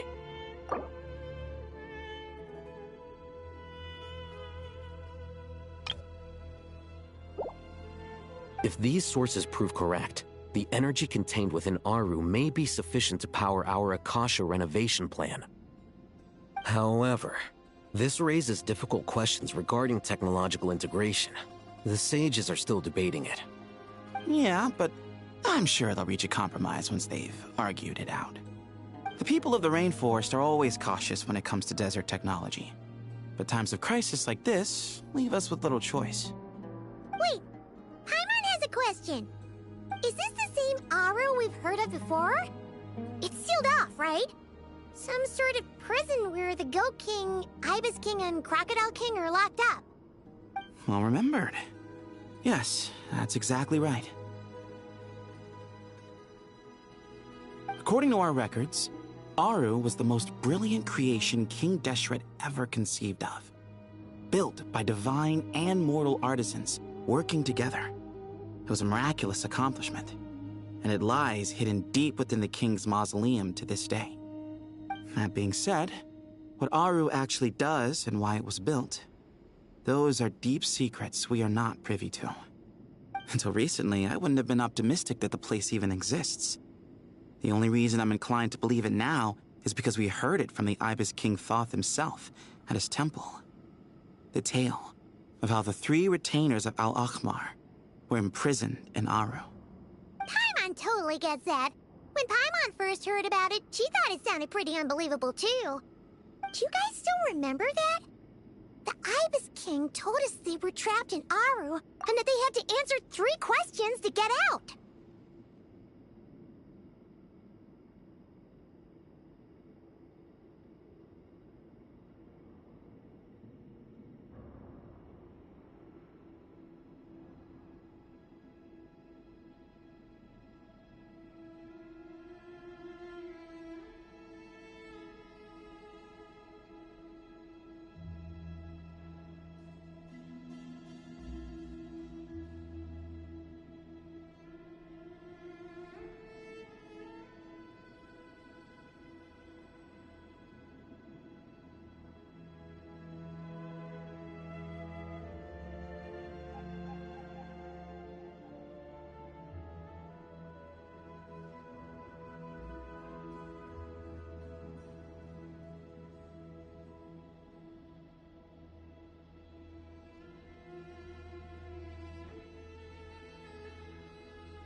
I think I remember. What causes our rise and fall? What obliterates love and hate? And what determines truth and falsehood? Those were the 3 questions, right? Yeah. If only Nefer were here. She's dealt with the Ibis King before, so she might know more. Oh, Nefer is a friend we met in Notcry. Notcry? Funny. She showed up here earlier. Huh? Yeah. Had another lady with her, too. Both said they knew you. They contacted the sages, claiming they might be able to offer some assistance. Really? They came here to help out? Yes, really. It was just before you got back. One of them said she's made Notcry her home. If she's the person you were talking about, then... Looks like betting on Aru was the right choice. See? They're right over there. Nicole! Nefer! Why, hello! We're here to help.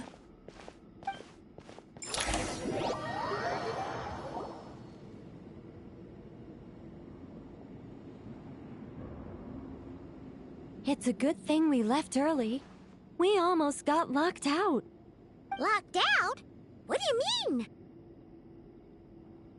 Oh, you haven't heard? An invisible barrier has appeared around Sumeru's borders, cutting off all travel in and out. No one can leave and no one can enter. Sumeru has become a lonely island.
The Fatui behind this too?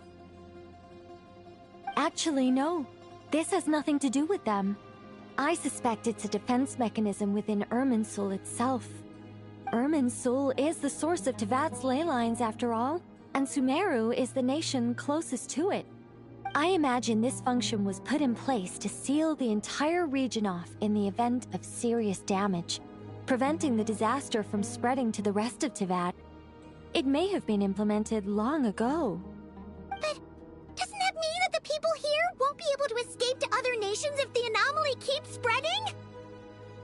Currently, that does appear to be the case, which is precisely why I am here. This is a critical moment for the world, and Sumeru is the eye of the storm. Paimon, surprised you managed to convince her to come back to Sumeru. Indeed. Even for someone of my wisdom and eloquence, this tested my skills to the limit.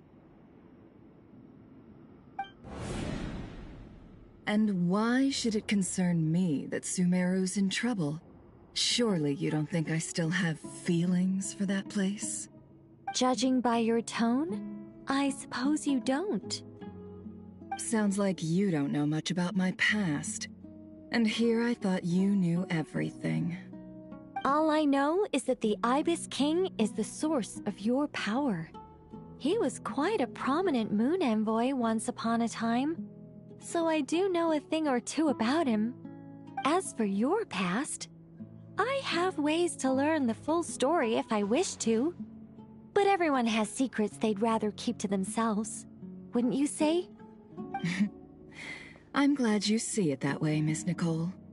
I've chosen to call Nodcry home, which is why I did my part in its hour of need. That doesn't mean world savings become a habit with me. I have no particular desire to play hero in Sumeru, thank you. I understand. Human emotions do not appear and disappear without cause. There is always a reason to be found behind both salvation and destruction. Still, if time has taught me anything, it's that human emotions are often complex and in conflict. That's why people change their minds about things all the time. But that's where we angels come in. Our duty, ultimately, is to guide people towards their deepest, truest desires and help bring them to fruition. So I wish to hear about your past, because I do not believe you are motivated by hatred alone. And if we still arrive at different conclusions in the end, that's okay.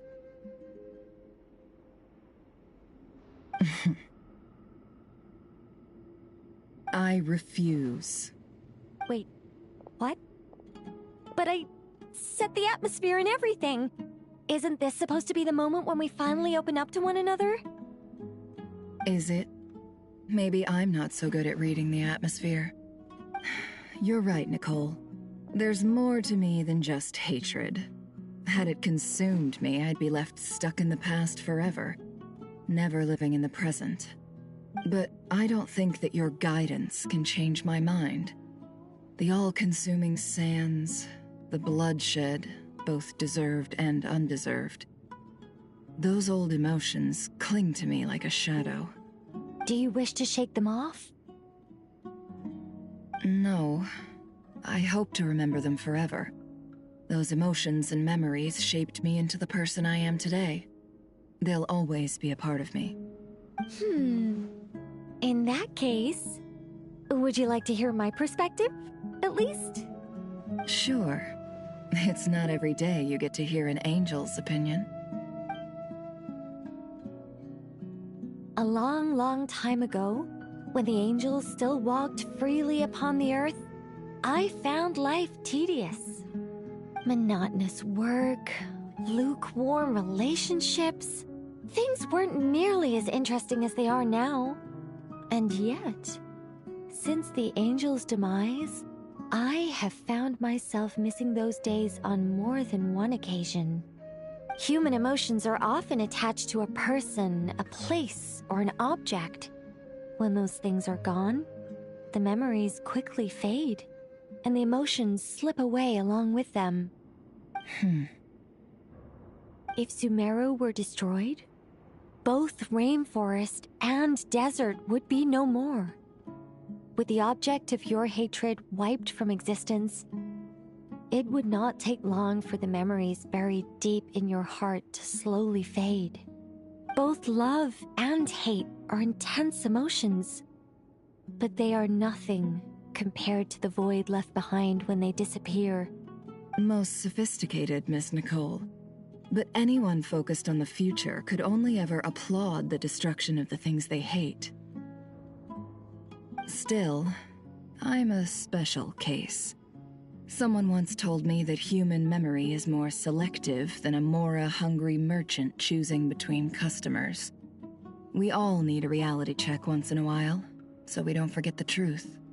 As much as I dislike Sumeru, this is no way for it to perish. All right, you win. I'll help you out a little, but I won't work for free. How much will you need? You're not gonna milk this for all it's worth, are you? What do you think? I'll be upfront with you. I don't have much more on me. If that's what you need, I could borrow some from Alice. Or perhaps I could pay in sculptures. The ones I carve are actually worth quite a lot. Hi, Sophia. Sorry I didn't answer you. Just cover my travel expenses. Huh? Is that all? That's all. Given all the people I owe favors to, I can just about justify a trip to Sumeru. Yehoda! Here, boss! What do you need? I'm going back to Sumeru for a while. While I'm away, you'll be in charge of the curatorium. Me?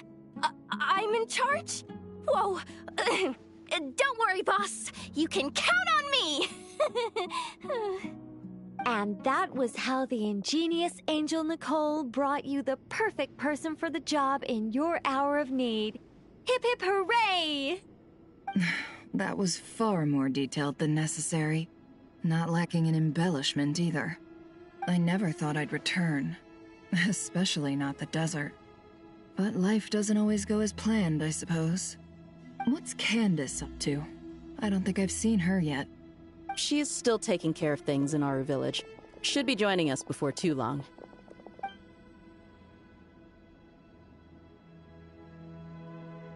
Oh, and sorry. Hope we're not interrupting anything.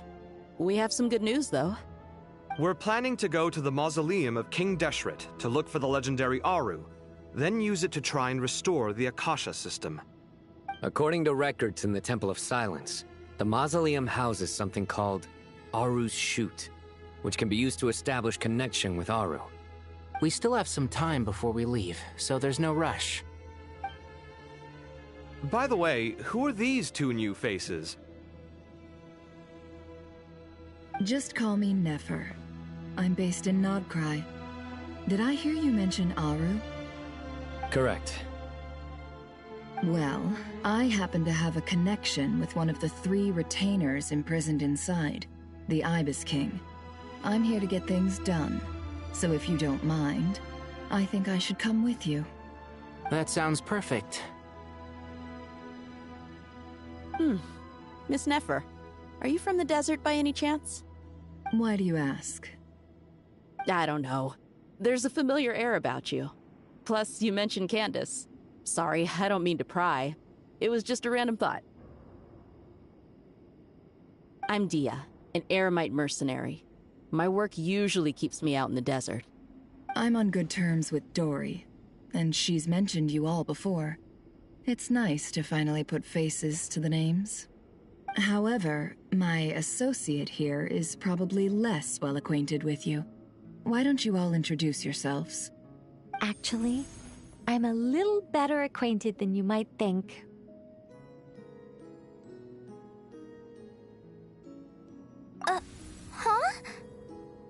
Huh. Are my eyes playing tricks on me? It looked like you spoke without moving your mouth. Ventriloquism. I have heard tell of it before. What is it, Kale? It's you! You're the voice who's been speaking in my head, aren't you? You encouraged me to report my dreams to the Dendro Archon, and got me to recite that magic prayer. Mm-hmm. I have many titles, but let's go with the most pertinent one. I am Nicole Rain, an angel who has lived since ancient times. An angel?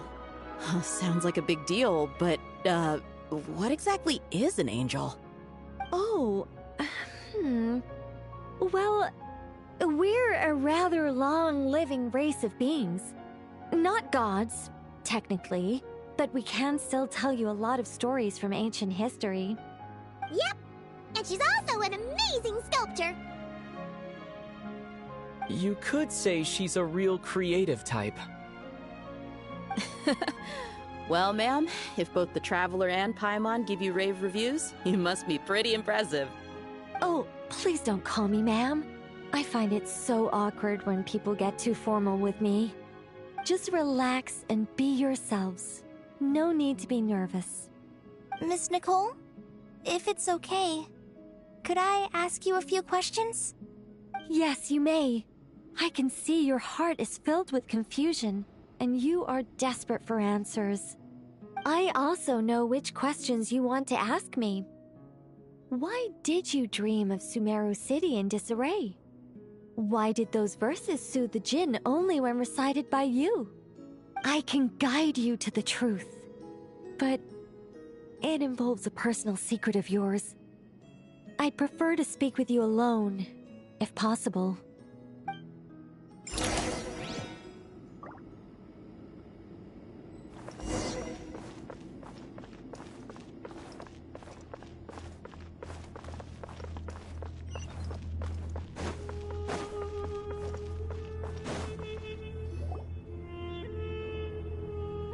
I thought we were going to speak alone. This is a lot more people than I was expecting. What's wrong with it? Even the doctors at Dar al-Shifa allow patients to be accompanied by family members. Well, if Kale doesn't mind her secret being revealed, I have no problem with it. Thanks for being so considerate, Miss Nicole. I don't know what secret you mean, but whatever it is, there's no need for me to hide it from my closest friends. Closest friends? It's so nice to hear that. All right. In that case, I'll get right to it. Kale, are you aware that there are god remains inside your body? I am. When I was young, I got sick with Elazar. Nothing could cure it. The Fatui convinced my mom and dad that they could help, and I was sent to an unfamiliar place. There were a lot of other kids just like me there. This creepy guy injected us with some strange medicine, which I heard contained god remains. I can still remember the pain like it was yesterday. But thanks to the friends who've stuck by me all this time, I've gradually been able to overcome those memories. Anyway, so you're saying that what happened to me has something to do with the god remains they injected me with? Yes. Those were the remains of Nabu Malikata, the goddess of flowers. What? Huh. Fascinating.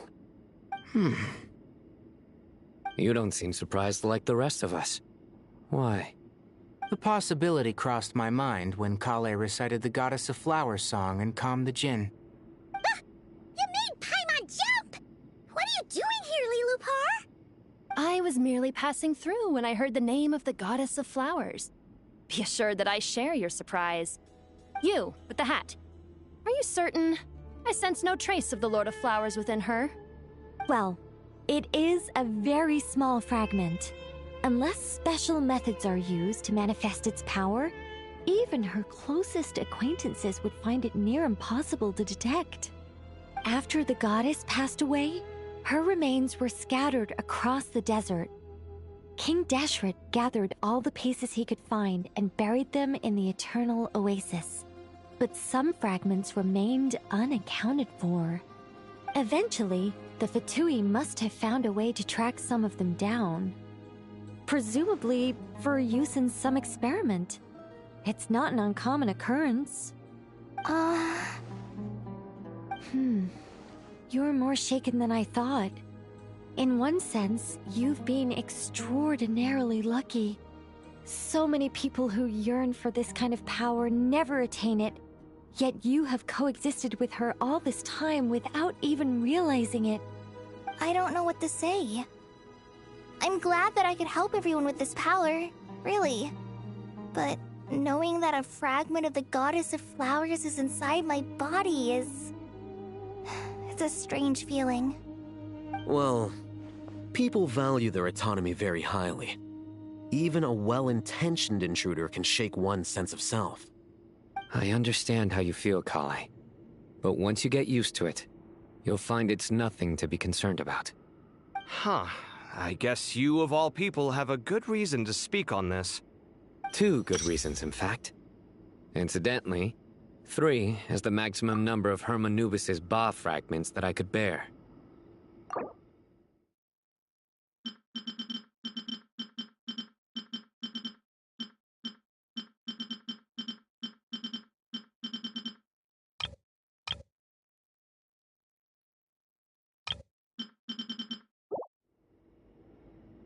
Let me guess. Because 2's company, but 3's a crowd? Thanks for helping to explain the joke, Tainari. Not my intention. Goddess preserve me. I should take my leave. This boy in his wolf's head hat speaks much too differently from the Hermanubis I remember.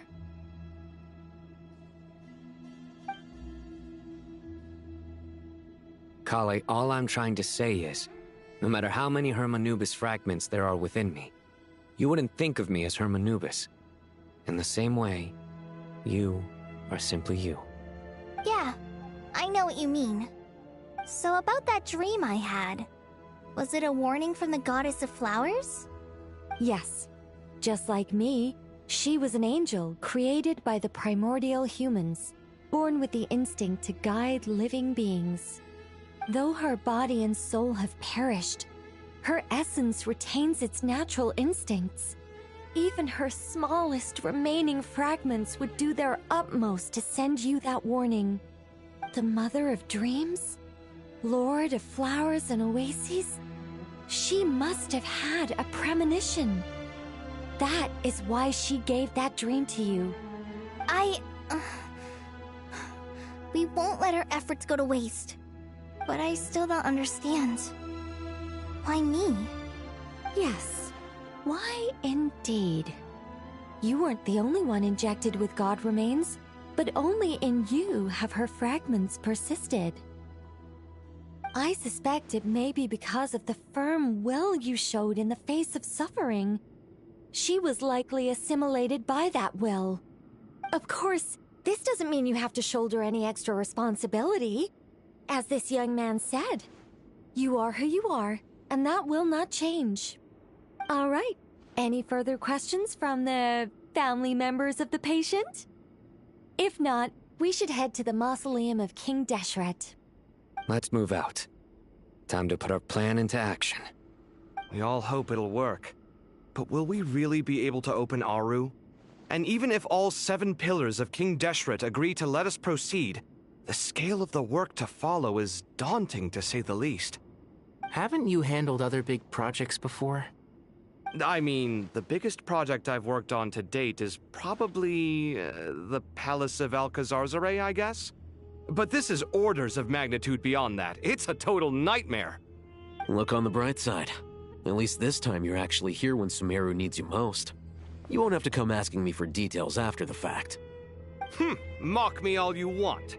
But now that I'm here, things will be resolved far more quickly and smoothly than last time. Kave's self-doubt disappeared in an instant. Like magic. Well, this confidence is most gladdening. Now, go and pack your things. We'll head to the mausoleum as soon as you're ready.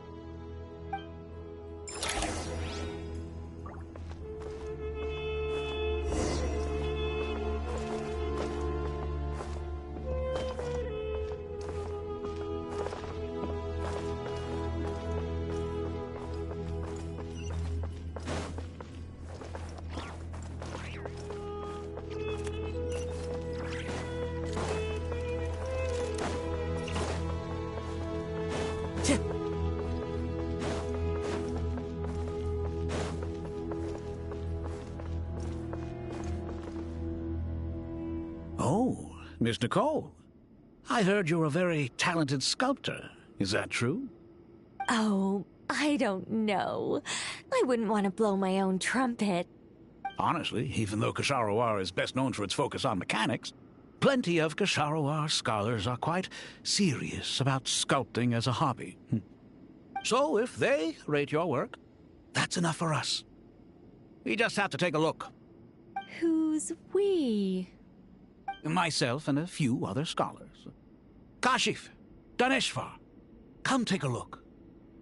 Oh, well, if you insist, I suppose there's no harm in showing you.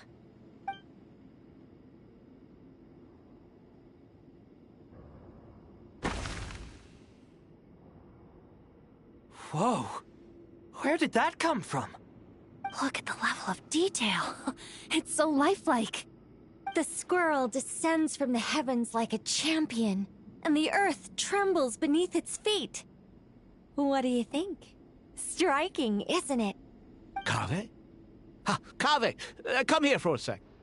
Oh, and Madame Faruzan, didn't you used to study in our darshan? Come take a look. All right, but hang on a moment. I have to finish reviewing this proposal first. You called? What is it, youngster? This squirrel statue. Isn't it cute? Oh, a squirrel. I wouldn't say cute per se. The realism is what stands out to me. Were you trying to carve a statue of a hero, young lady? Oh, a hero? I suppose so. Actually, I didn't really have a specific theme in mind. I just started working on it, and this is how it turned out. I see. Well, do you tend to read novels about heroes in your spare time? As a matter of fact, I do quite enjoy those. Everyone loves a good tale of daring do, right? Then perhaps this statue represents the heroic tale you long to see deep down inside. Also on the subject of heroism, I feel that if the subject posed with a finger raised towards the heavens, it would lend a greater gravitas to the overall image. I'm sure some would call it cliché or old-fashioned, but not me. I think it would be a perfect fit. It has a certain classical beauty about it. Kaveh! Sorry, Madame Faruzan, I'm a little busy right now. Don't wait up for me. What a pity. That young man has excellent aesthetic tastes. I was hoping to ask him for his opinion. What a genius idea! Why didn't I think of that? Classical beauty is a great direction to explore. That's it. Once I get back, I'm going to sculpt a heroic squirrel pointing its finger towards the sky. Precisely. A declaration of victory. You understand my vision. Then place the two statues face to face. Yes! That's exactly what I was thinking. It'll be a masterpiece. Miss... I'm sorry. I didn't catch your name. Just call me Nicole. Madame Faruzan? Was it? What? Oh, no. That wouldn't be right. Why ever not? Madam is a state of mind cultivated from within.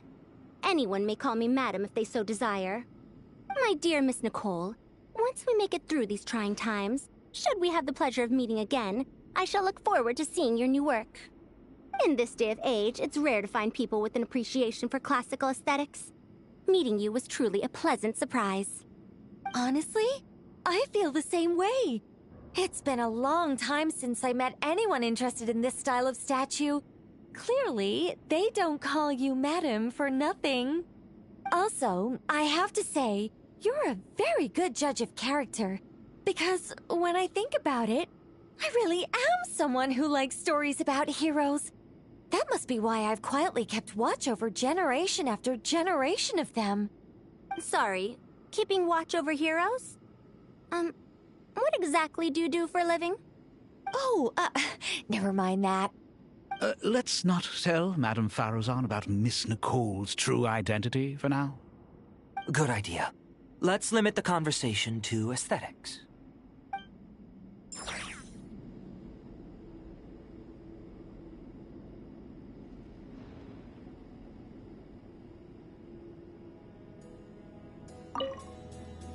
Let's not tell Madame Faruzan about Miss Nicole's true identity for now. Good idea. Let's limit the conversation to aesthetics.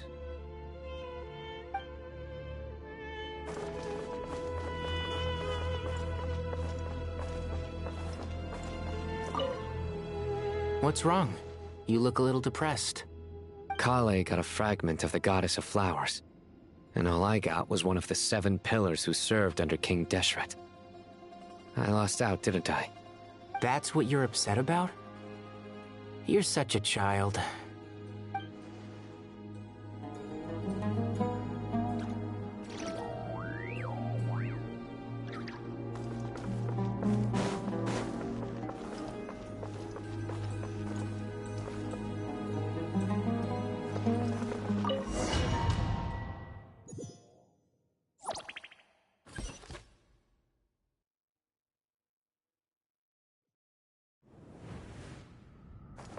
I hope everyone's ready.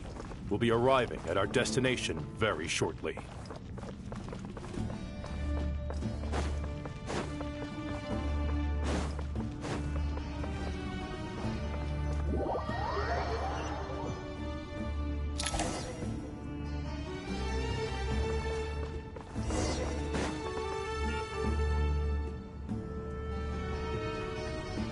Why, we've not seen so many visitors ever, really.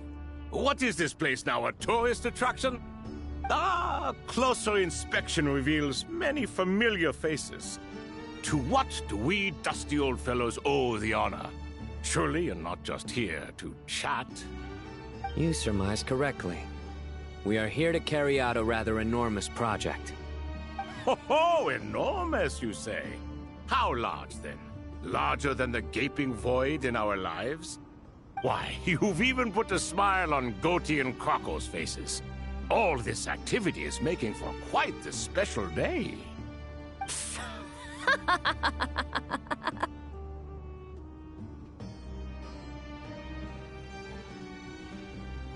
I know that laugh. Lilipar? What on earth are you doing here? Oh, this is hilarious.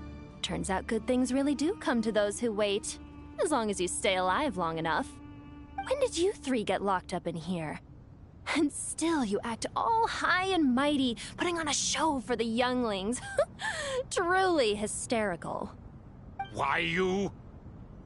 Yes, I know. No need to shout. You're right, Lilipar. Goatee, Crocco, and I all have the same problem. But didn't King Deshret seal you away? How did you break free, and how did you get in here? Who knows? Perhaps you can ask my master one day, should you ever get the chance. Behold, the executioners of old. Some have turned into fragments residing in human bodies, and others are imprisoned eternally, leaving not a single shard behind. It's almost tragic, watching lowly prisoners like you act all self-important. Curiosity gnaws at you, doesn't it? Your interest in the outside world threatens to burst you at the seams. I'm starting to take a liking to this magic bottle lady. Time is of the essence. Let's get down to business. We come to you, O 3 ancient lords, to request your assistance on behalf of the Academia. If we can help you regain your freedom, then please consider lending us your aid. As for precisely what we need your help with, it's a long story. So, to demonstrate our sincerity, we are prepared to first resolve the problems that plague the 3 of you. All right, stop arguing, Crocco. And Goatee, don't you start. What's the harm in letting her speak? It's not worth getting so angry about. Forget about her. The 3 questions are the crucial thing here. But do you really have a way to answer them? You once answered the final question, Nefer, but the seal did not open. Unless, with the passage of time, you have found a new answer? You could say so. When you first asked me what determines truth and falsehood, my answer was a liar's soul. Liars are the best at seeing through the falsehoods of the world. But if you want them to tell you the truth, you have to reach their soul. I think that makes sense. I found it quite compelling myself, and I told Nefer so. Unfortunately, it brought us no closer to liberation. Well, that's simply because it was my answer, not the one King Deshret was looking for. Can you guess which answer Al-Ahmar wanted then? Time. And that's not only the answer to the final question, it's the answer to all three of them. All things wax and wane with the passage of time. Love and hate eventually fade into nothing. Current affairs are always fraught with conflict and controversy. Only time can distinguish between right and wrong. You once described King Deshret as a proud man. I'd say that the prouder someone is, the more inclined they are to believe that only time is qualified to be their judge. Time. Well. Indeed. Perhaps in building Aru, our king was in fact attempting to reverse time, to bring love and hate, right and wrong, the rise and fall of all things back to their point of origin.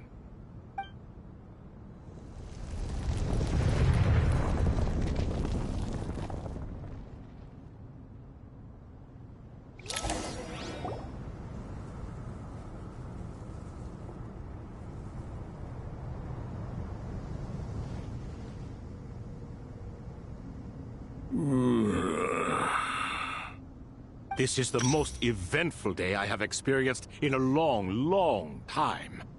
You have my sincere gratitude. Are those 3 of the 7 pillars? Turns out the statues were quite faithful to the source. You three seem to be in good spirits. Prison can help a person grow and learn to cherish what they have. Nevertheless, after everything you've done for me, I sincerely hope you never have to experience it for yourself. Hello, Nefer. It's good to see you, Thoth the Ibis King. Nice. Definitely puts my mind at ease, seeing you two getting along so well. Should we maybe introduce ourselves, or... Sure. I'm Sethos, the current leader of the Temple of Silence. This is General Mahamatra Sino, and this is the former Spantamot sage, Cyrus. But I'm guessing none of that means a whole lot to you. Everything is equally new to us, in truth. We've been gone from this mortal world for longer than you can imagine. But let's hold off on the introductions for now. We can always ask Nefer about you later. It'll give me something to talk about with my chosen disciple. You're like a helpless parrot. Gods and people of yore are not necessarily welcome in today's world. Self-awareness is one of my finest qualities. I thought I ought to share its fruits with you two. Is that so?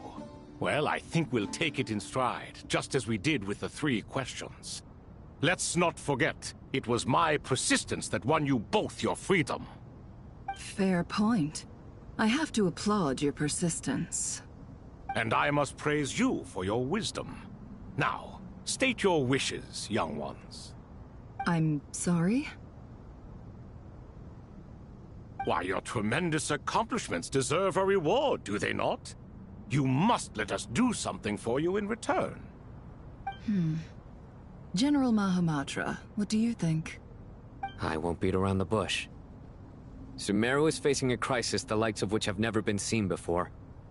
And we need your help. Every calamity throughout the ages has been connected to us in one way or another, whether we were its cause or consequence. Whatever is wrong with Irminsul, it severely affected the Dendro Archon. She fell into a coma, and is currently receiving treatment from the Dendro Dragon. The Dendro Dragon? I'm sorry, the Dendro Dragon is helping to heal the Dendro Archon? Not a pep, surely. Not vicious, cruel a pep who possesses no virtues aside from her basic instincts. Ah, good heavens. Oh, I shudder to think what could have caused Lesser Lord Kusanali to suffer such a plight. Still, why would the Dendro Dragon lend you her aid? She has always held nothing but contempt for the Archons. I suppose she and Kusanali must have some history. You can help us make history, too. A smooth talker. Well said, lad. Currently, no one can connect to Irminsul. We hope that by opening up Aru and making some modifications to it, we can use its technology to our advantage. Unfortunately, Aru is an imperfect creation. King Deshret never managed to realize his full vision before his death. Much remains to be done if it is to be pitted against Irminsul itself. Besides, I hear your reasons, but to give Aru up over such would be... The archaeological records clearly indicate that although Aru's construction took a long time, it was not beyond human means to achieve. Modern technology should solve the efficiency issues. We have no choice but to go all in on this. This is by no means a threat. But the only reason we helped you escape from Aru was to gain the necessary leverage to negotiate with you.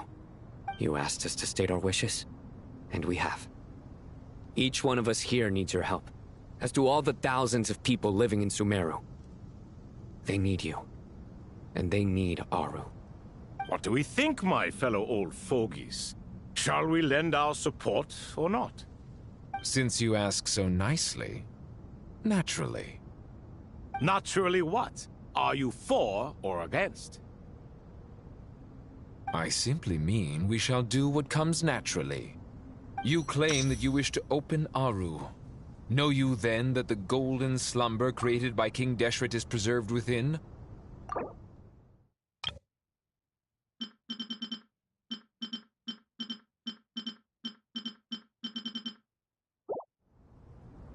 We do. We understand the risks involved. In all likelihood, the mortal world will never again be able to replicate King Deshret's work. Never will there be another chance to come so close to creating a utopia. Knowing this, are you sure of your decision? We are sure. Before people can dream, they must first live. If your minds are made up, very well. We shall summon our erstwhile colleagues to discuss this further. Saint Shezepank, Saint Bennu. Once you surrendered to silence and were buried with King Deshret. But now, we invoke the right to awaken you with our voices.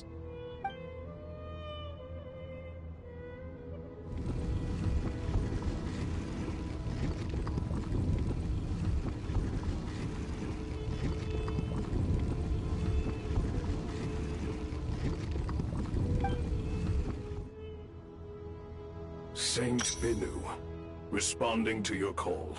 3 kings detected. Initiating autonomous will. Saint Shezbank, responding to your call. 3 kings detected. Initiating autonomous will. Ah, Lord Herreshoff. What a long time it has been. I trust you are keeping well.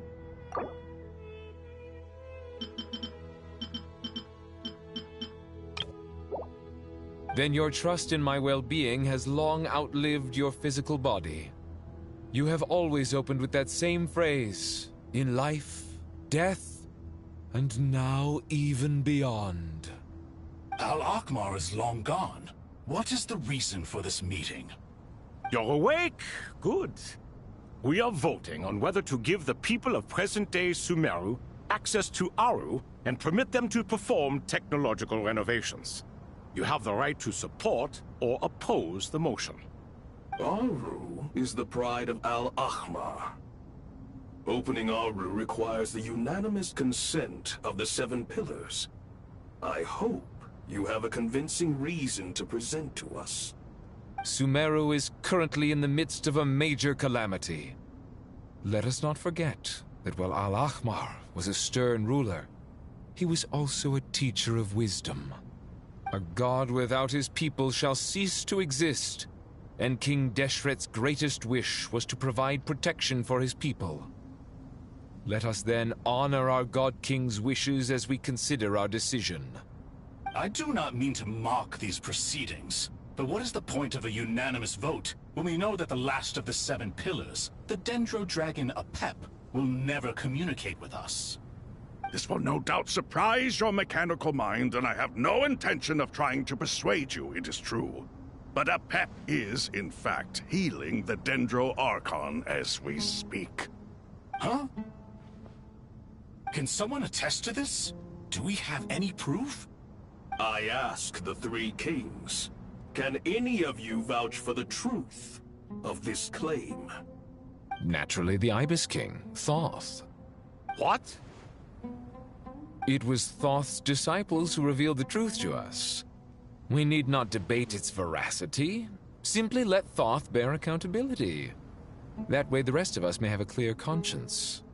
Hershef, you diabolical fiend! I awakened our former colleagues for you, supported your opinion, and backed your decision. What sort of fiend would do that? I miss the days when Hermanubis was still around. At times like this, he would offer to take accountability. What are you trying to say? Is my word worth less to you than Hermanubis's? Hypocrite though you are, Lord Thoth, you are humorous in equal measure. How could we bear not to associate with a character such as you? I, Saint Shezpenk, approve the Goat King's proposal. Since King Deshret is no more, we shall receive no reprimand for acting beyond our remit. Nevertheless, I sincerely hope that those before us understand the significance of what they intend to do. Remember, the moment that Aru is liberated, the myriad souls residing within the Golden Slumber will return to the ley lines.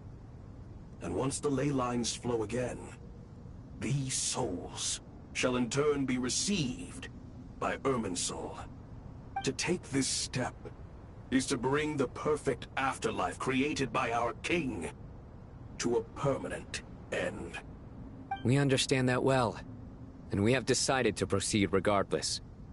Furthermore, the contemporary human perspective would contend that confining souls in this way is no act of benevolence.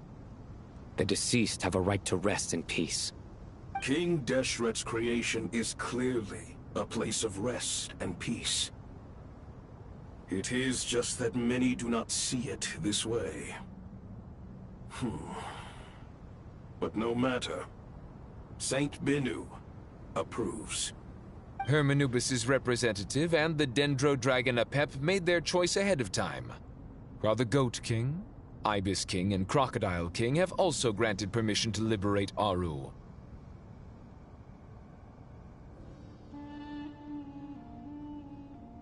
By the grace of His Majesty, guided by his wisdom and will, let the gates of Aru be reopened.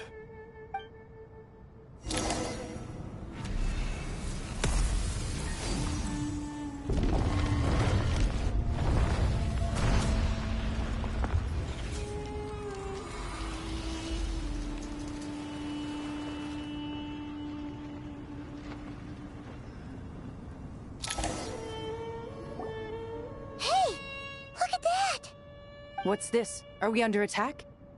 No. Wait, it's...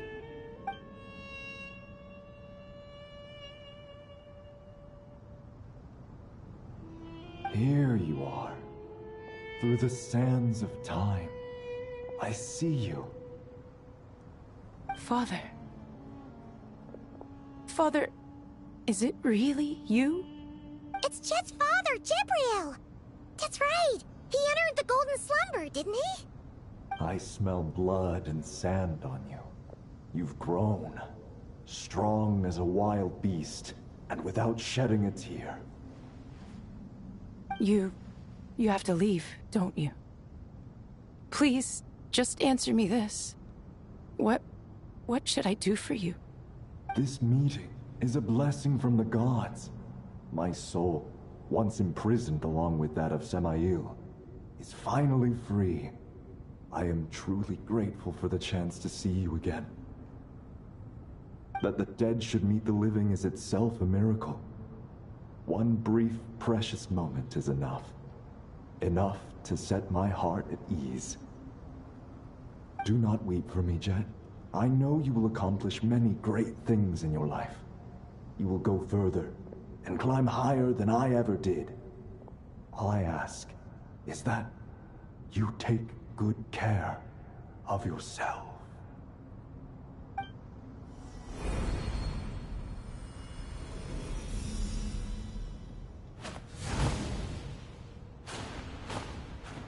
Father! Father! Father. Hey, Jet. Do you want something to eat? Maybe it'll help you feel better. I'm fine. Thanks, Paimon. It was just a little sudden. The chance to see my father again meant the world to me. He was trapped in the golden slumber for our sake. And now, after all this time, he can finally rest in peace. I'm glad. It's a huge relief. You've grown strong, Jet. More than enough to fend for yourself. Yeah. I'll leave the past in my memory where it belongs. My family, the good times and the bad. Goodbye, Father.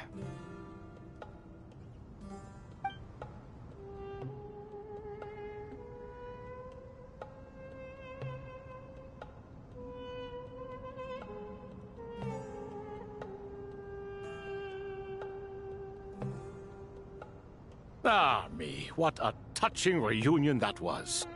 It seems we did a good deed today. We three retainers, once imprisoned for our iniquity, are surely the least qualified to judge whether this deed is good or bad. Either way, Aru is open. Now you have your opportunity, and with it, whatever trouble may ensue. Although Aru was created by a god, human craftsmanship was nevertheless required to build the gate that connects it to this world. Perhaps the relationship between gods and humanity follows a similar principle. As for your proposed renovations, we cannot determine which functions to keep or discard. Proceed as you see fit, but please entrust the task to your most accomplished scholars, or Bennu will be most displeased. It matters not. The Ibis King shall be accountable if any problems arise.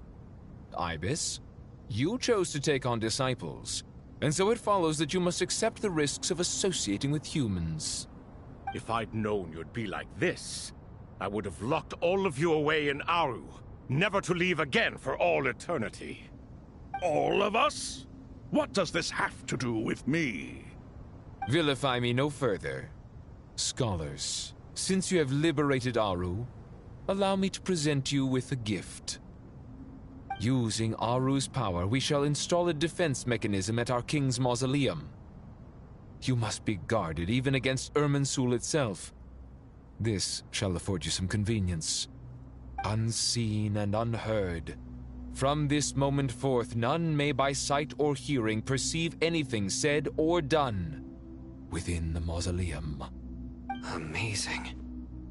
And all this is achieved just with the power of Aru? With technology from the heavens, the possibilities are endless. Just because King Deshret did not use it for this purpose does not mean that it cannot be done. So, marvel away. This is the reward you have earned. All right. Well, that resolves the issue of confidentiality. What about the technical side? Do we have the manpower? Why, yes. I've already contacted them. They'll be here soon.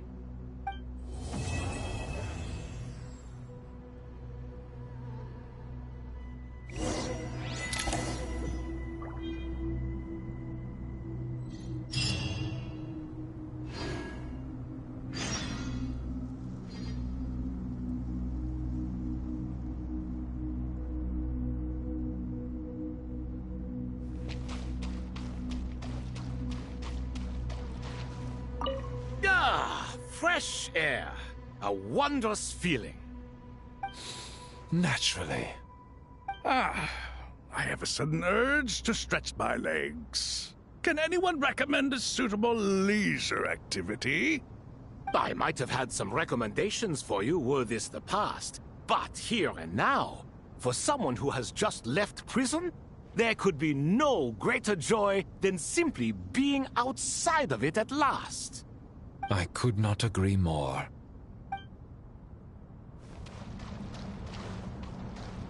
As I thought. The so-called 7 pillars of King Deshret are as underwhelming as ever. What do you mean? Not a fan of the boys' club?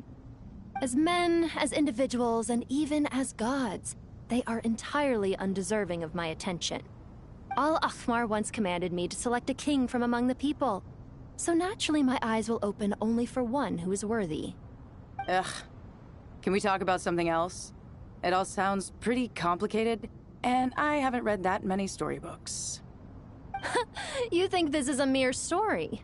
Well, many would also say that the journey you shared with your father is not but a tale. My life, your life, they are nothing but stories. Little girl, it appears that you really have grown. In the past, you would have flown into a blind rage at my words, but now you are unperturbed. Oh, it's nothing. I just feel like you're right. Getting all pissed at someone for telling the truth is pointless. It only makes me look petty. This alone is proof enough of your growth. You're doing well, my dear girl. You're becoming ever stronger. Strong enough to defend the people and things you hold dear. You think so? I hope you're right.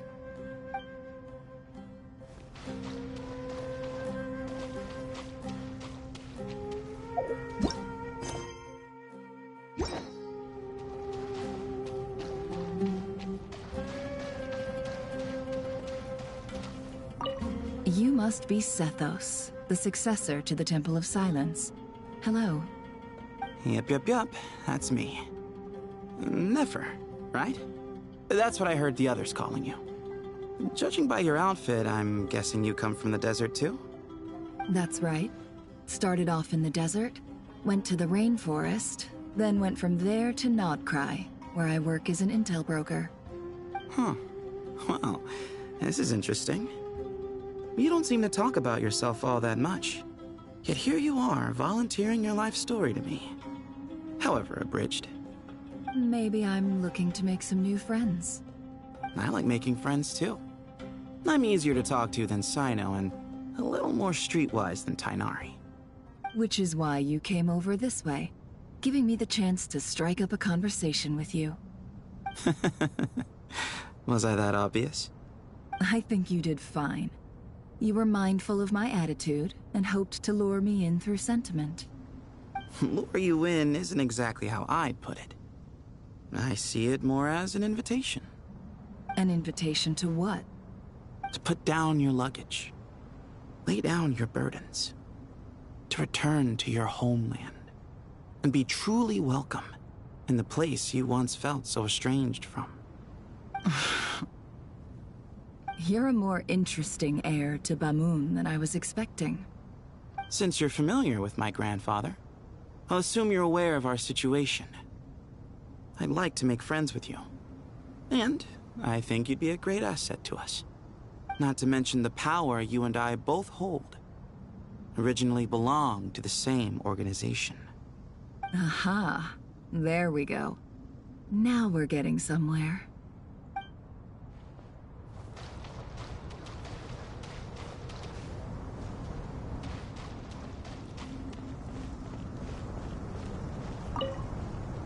Do you hear that? Sounds like your teacher is scolding mine. Huh. Classic. Did you see her? She's a former Vahumana student who dropped out of the academia and went to Nodcry to work as an intel broker. There's more to her than meets the eye. How can you tell? Do the Matra have information on her? Some, but nothing telling. I'm basing it on the fact that she seems to be an expert liar. She can fool many with her words. A sixth sense for liars after investigating so many of them, I take it? Yep. What about you? What do you make of her? A little earlier, in the corner, I noticed she gave some supplies to Jet and had her deliver them to the main group. She's meticulous and highly observant. Besides, what was it you said? Making it to the top is no easy feat in any profession. Anyone who's at the top of their game has to have some sort of edge over others. It's true, but she's not the only one at the top of her game. I also am, and so are you. sure, but what's to guarantee she won't overhear us talking about her? Don't worry. I have my methods. Sethos is distracting her. Ah, I see.